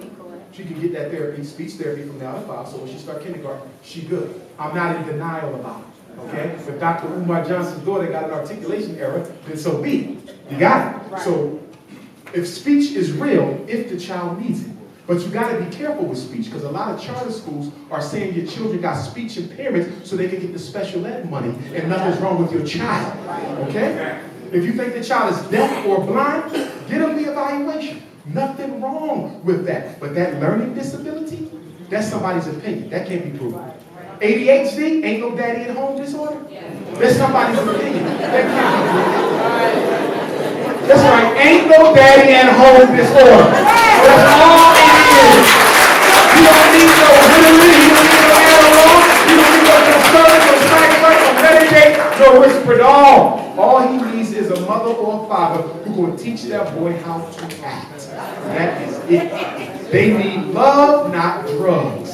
And we keep on giving them the drugs. How dare you give a boy the exact same drug that sent his father to jail for 10 years?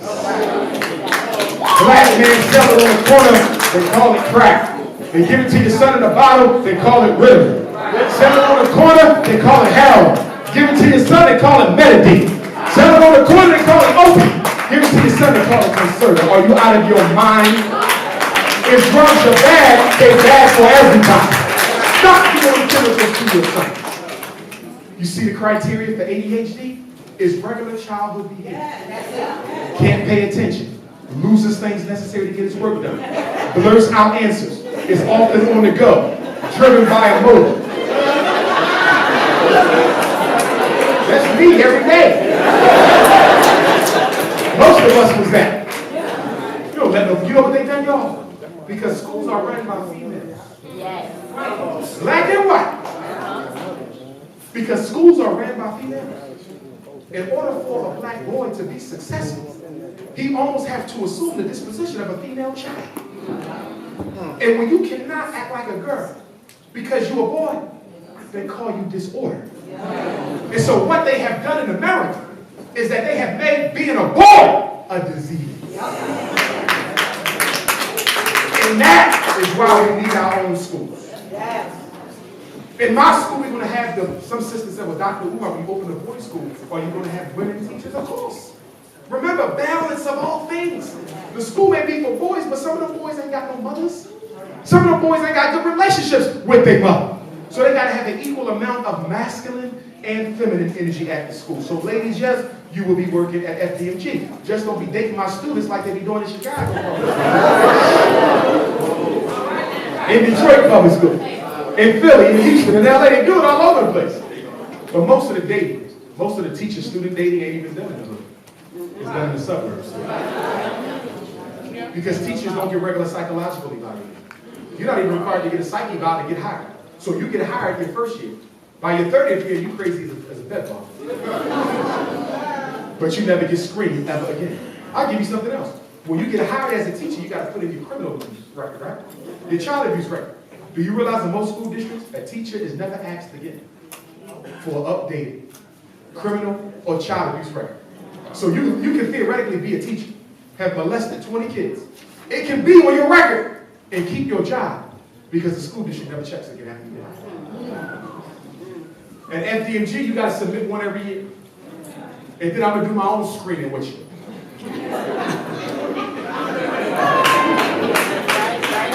Okay? I also want you to know that if your child is behind academically, your son is behind in reading, your daughter is behind in math, don't put them in special ed. Stop! You know what I want you to do? I want you to find them a tutor. And I want you to hire somebody to come to your house and work with your child 3 days a week, 90 minutes a session. And guess what you can get? You ain't got to get Sylvan Learning Center and all these expensive white tutoring programs that charge you $30,000 a year for tutoring? What kind of tutoring are you doing that's worth $30,000? I'm a school psychologist and I can't even give out $30,000 tutoring. They are using you. I got parents who talk about they taking out mortgages for Sylvan Learning Center. Are you crazy? All you gotta find, y'all in Chicago, more public schools than most other cities in this country. Find you a retired black teacher. Big grandma. They're retired, they're at home. Some of them looking for a way to give back to the community. They will probably tutor your daughter for free. Bring her on over to my house and I will work with that princess. I have no problem. I was a math specialist. I will do this for you. If you can't find a retired teacher, get you a high school student or college student who is very good at the subject when your child is struggling. College students always looking for a couple of dollars. High school students, all you got to do is give about $20 a week and they'll come and tutor your child. Now keep your eye on them.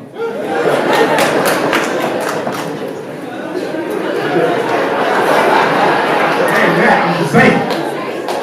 And y'all know we got the iPhones and the smartphones, they got these new apps, right? Where if you got security in your house, you can hook up the phone where you can not be in the house and still see everything going on in the house. Okay? Some of y'all even do that with your spouse. But I'm kidding.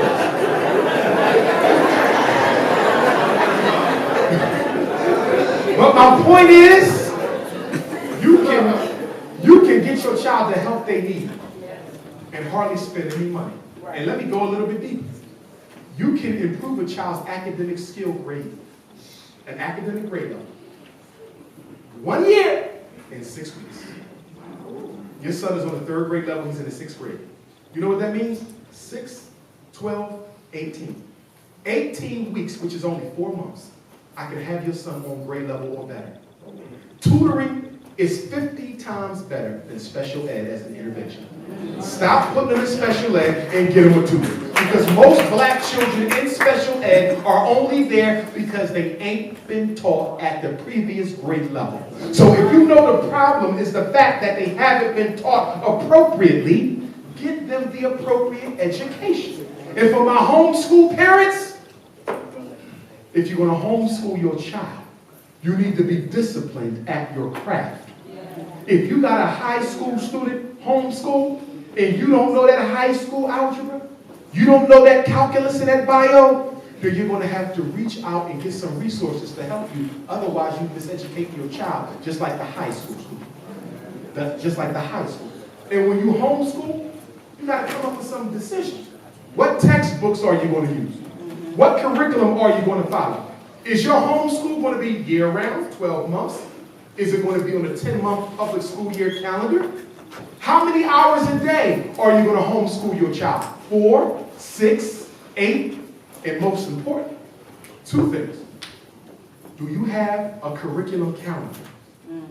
Because homeschooling parents often mess up because they don't pace themselves with the instruction. Because they say, my child lives with me. I don't need to pace myself because they're with me all the time. Yes, but you got to make sure you master what you're supposed to master. Because I don't care how good your curriculum is, if you're not getting through the curriculum, no matter how good it is, the child ain't learning. Are y'all following me? Yeah. You got to pace yourself. September, what is your child supposed to know? October, what is your child supposed to know? November, what is your child supposed to know? And yes, I agree, you don't need 8 hours a day to homeschool. Remember, half of all school is nothing but filth. Gym, art, lunch, recess, computers. Only 4 hours of instruction is really all you need. Okay? But your cell phone needs to be off. If you're giving your child 4 hours, give them 4 hours, not 2.5 with interruptions. Because you're miseducated. And then you need somebody to test your child. Who's going to be the outside assessor? Who comes in and tests your homeschool child to make sure you know what you're doing, to make sure they are learning, to make sure they are on grade level. Okay? I do that kind of work. If you ever need an assessor, I can test your kid and let you know, listen, this is where you're strong at, this is where you're weak at, this is where we need to get better at. But with the Parent Association, the Chicago Independent Black Parent Association, and wherever town you in, we're going to build one. We're going to train all y'all to assess each other's children. So you ain't got to pay no money. Every parent will be every other parent's assessor. And that's the 7th committee, by the way. The homeschool committee. To organize the parents who want to homeschool their children so y'all can work together. One of you is math. One of you is history. One of you is diet and nutrition. One of you is science. One of you is doing African language. One of you is doing survival skills. And I'm doing white supremacy instruction on Sunday. Listen to me. The worst side effect of special ed is being told you can't learn as well as other children. Be very careful before you let somebody put those labels on your children. The labels we use are not scientific, they are social. You cannot prove ADHD. You cannot prove a reading disability. You cannot prove a math disability. When you tell me your child has a disability, you're only telling me the opinion that some white person has about your child's ability to learn. And for a black parent to be taking the opinion of a white person about their child's potential is criminal. Can somebody please tell me why black people take black children to white people to solve their problems? Why do black mothers and fathers take black children to white people to solve their problems? Why are they testing our kids like crazy? And I'm going to wrap it up on this. Why are they testing our kids like this? Everywhere you look, they testing. State tests, national tests. And do you see what they're doing now? Now with the state test, I don't know if this is in Illinois yet, but it's in Pennsylvania. You don't even use, I got the park here? Yeah. That part ain't nothing but a prison test. Preparing black children for prison. And let me tell you what I hate about the part. Most of the part, you got to take it on computer. You don't use pencil and paper. Some people call it technology. I call it a setup for failure. Because not everybody is good at computer-based testing. You're looking at somebody who is not good with computer-based testing. I need a book and a pencil. I need to be looking this way, not up here at no screen with buttons. Are y'all following me? There's too much going on that's distracting my mind from what it needs to be processed. So that whole computer-based test model is going to result in a lot more lowered scores for black children. But why are they testing our kids? Because in America, the purpose of testing is to discriminate against black folk, to deny them opportunity while looking scientific. You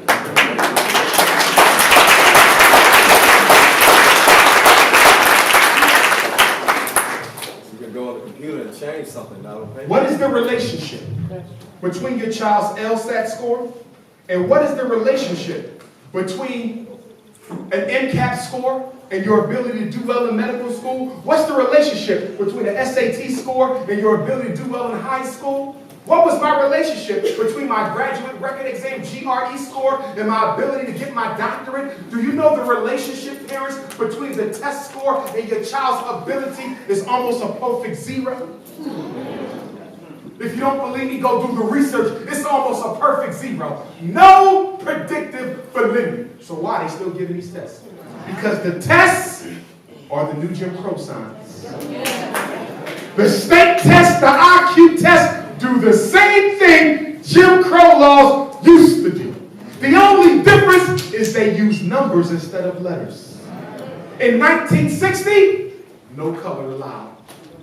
1940, no Negroes.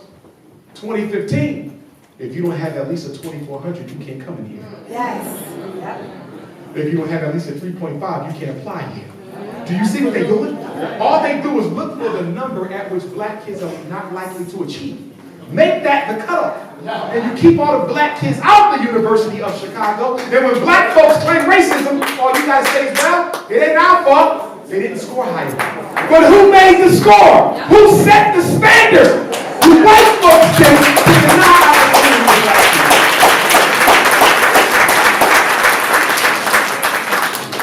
Well, we understand that, Dr. Johnson. But until your school is here and our kids got to struggle in Chicago public schools, what can we do to help them do better on the test? Number one, vocabulary. The weapon is working vocabulary. Many of your children's vocabulary level is 3 grades beneath their class standard. Your daughter is in the 9th, but her working vocab is on the 6th. Your son is in the 5th, but his working vocab is on the 2nd. That's a problem. Because when your son takes the 5th grade state assessment, but his vocab is on the 2nd grade, he can't even understand the questions. He can't even read the items. And guess what? He may have been a perfect A student in math. But because he can't read the questions, he fails on the state test. And now you at home saying to yourself, how does he have an A in school but fail the state test? Because he couldn't understand the words in the questions.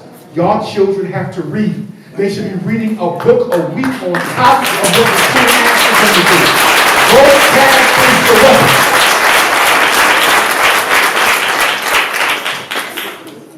We want to give them tests at FDMG too. I don't have a problem with testing. I have a problem with the way testing is used. I have a problem with the way they discriminate. I have a problem with the way they don't keep testing in its place to make it the be-all and end-all. Let me tell you how we're going to do our test. Your child is given 10 math questions. He gets them all wrong. I look at those same 10 questions that he got wrong, and I evaluate your son on his process of arriving at the correct answer. Are y'all following me? And guess what I found out? Of those 10 questions that he got wrong, he got them all 80% right. The problem is he made a mistake at the end of the process that arrived at the wrong answer. So instead of failing the test, he should have had a C+. That's the problem with testing, y'all. It is either gray or it's black or white. It doesn't account for the shade. Your child gets a question wrong, but then they get the whole process wrong. Or then they just make a small mistake. But the way testing is set up, even if you made a small mistake but your process was 95% right, you still get a perfect zero. Do y'all see the difference? We're going to grade in shades. So I can tell you, your son got all 10 of the questions wrong if we look at absolute score. But he was 80% accurate. So don't be alarmed. All we got to do is teach him to perfect this step here, and that perfect zero becomes a perfect score. That's the problem with testing in America. There is no grade.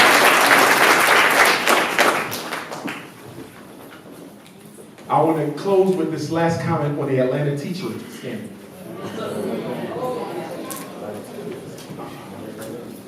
That's a shame what's happening to the black people.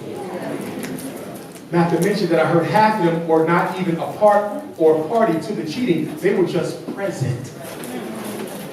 There's at least one of them who is not accepting the plea deal because they do not want that to be on their record. Because she says she is innocent. And you know what I know? I know they're innocent. Most of them. You know why? First of all, teachers don't go around cheating on their own. You're talking to a principal. Teachers ain't worried about that test because they don't lose their job if the kids don't do it. teaching comes from downtown. Cheating comes from downtown. Are y'all following me? Cheating comes from the superintendent. Cheating comes from the building principal. Now, most teachers in Atlanta are white. Most teachers in America are white. How the hell you got a teaching scandal where everybody who got indicted is black?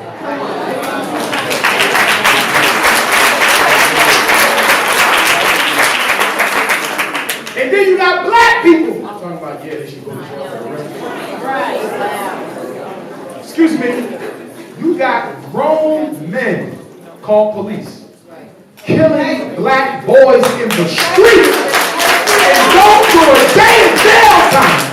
But you want to go find some black teacher in Atlanta, lowest person on the totem pole, and say they need to go to jail for the rest of their life for a test that don't make a difference one way or the other because the whole system is designed to fail.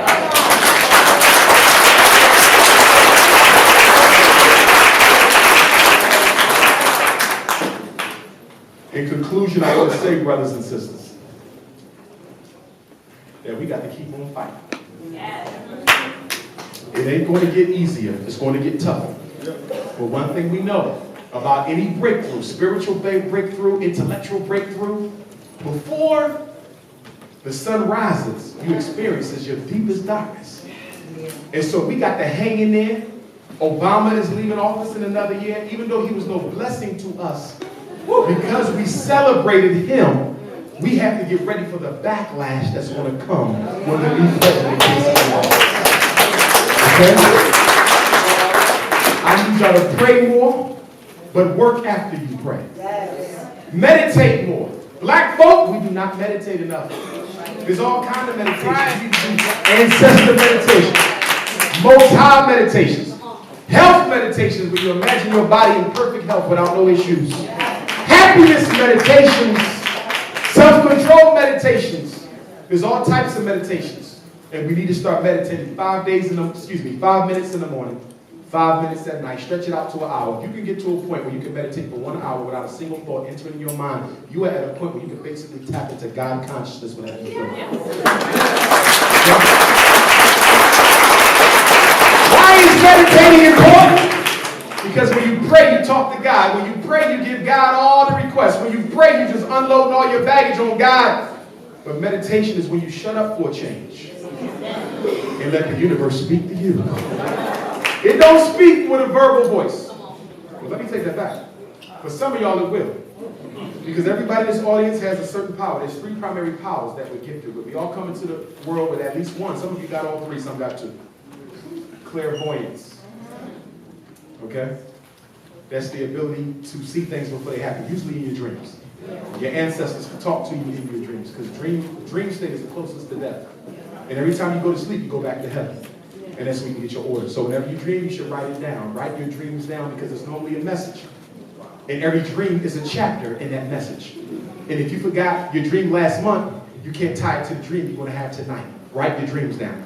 If you're not dreaming enough, I want you to take a glass of water.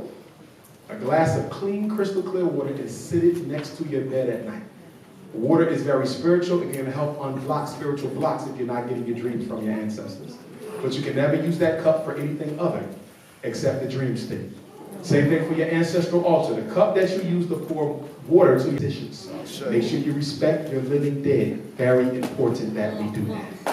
Also,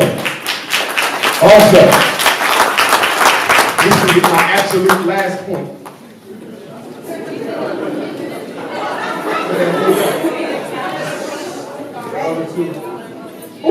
ADHD, I'm sorry. So you got clairvoyance, people who see the future in their dreams.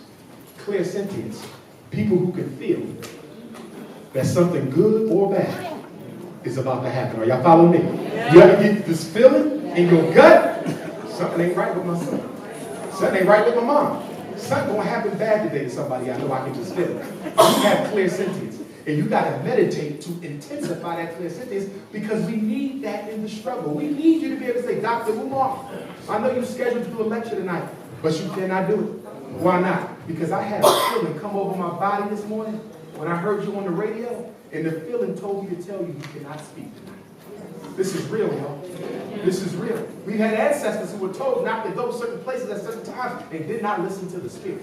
So if you are in tune then you need to use that. You have a dream about somebody you know, you need to let them know. I had this in a dream. You might want to be careful.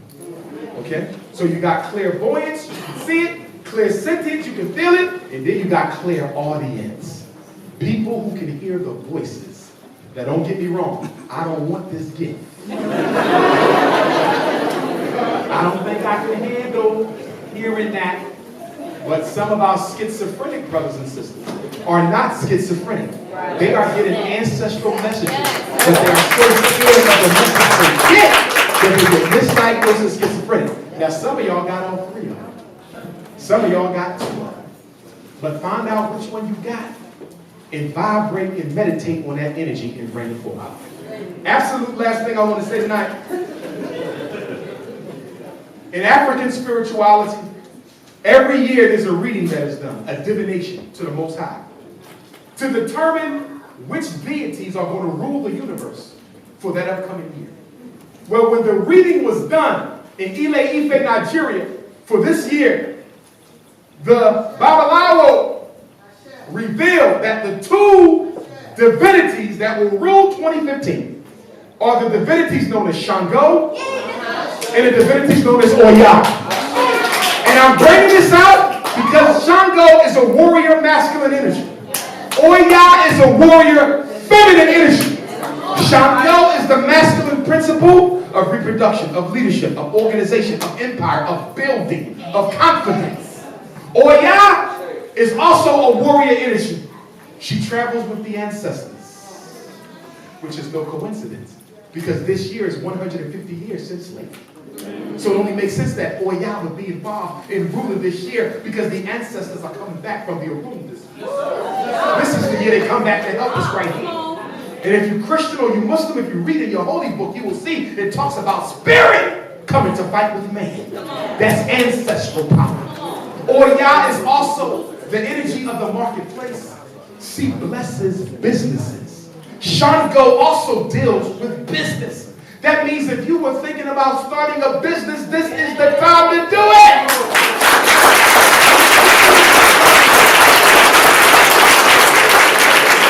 If you were thinking about building your ancestral altar, tapping into your living unseen, this is the year to do it. If you were thinking about joining an organization or starting an organization, that Shango energy, this is the year to do it. But what I like most about it is you don't have two females ruling. And you don't have two males ruling. You got a warrior king and a warrior queen ruling this thing. That means it's time for the black man and the black woman to look each other in the eye and say, listen, you've done some things to me in the past I didn't like. But we in this together. So I'm going to forgive you and you're going to forgive me and we're going to back it side by side and go out together. But that's the way we got to go outside. The time when you pay and you feel the black family. And because it is Shango and Oya, that means there's going to be a lot of catastrophe this year. There's going to be disaster. There's going to be death. Not in a scary sense. Don't get afraid. It means that righteousness is coming to the world to wash away wickedness. So justice can be restored to the world. Now some of you say that sounds like some voodoo up here. But what about the fact your son is at home right now watching Thor? And Thor is nothing but an African deity stolen from Christian. Thor is the European comic hero who travels with the thunder. Shango travels with the thunder. Thor wears red and gold outfits. Shango wears red and gold outfits. Thor carries a double-headed hammer. Shango carries a double-headed axe. You don't mind your son worshiping Thor, but you got a problem with him knowing the real Thor, Shango. And then you look at Halle Berry's storm, the female energy that brings the typhoon and the hurricane and the tornado. That's Oya. She brings the natural disasters that washes away the doers of the wicked. You don't mind your daughter feasted on Halle Berry's storm, but you never teach her about that woman of 9 colors, Oya, who rides with the ancestors Oya, we say, is your first breath. When you come into this world, you breathe. She is the wind. She is the oxygen. And when you leave this earth, you exhale. And Oya is what you then again. And then there's Wolverine, the most popular of them all. A European by the name of Logan. But if you take the L off of Logan, you get Ogan. Change the A to U, you get Ogan. The thing of war, of commitment, of courage. When Wolverine gets mad, he grows 3 machetes on each hand. Shango builds 3 machetes in each hand. The white man has taken your whole spiritual system and turned it into Marvel Comics and made you love it, but you don't want to come on home to the original spirituality of your ancestors.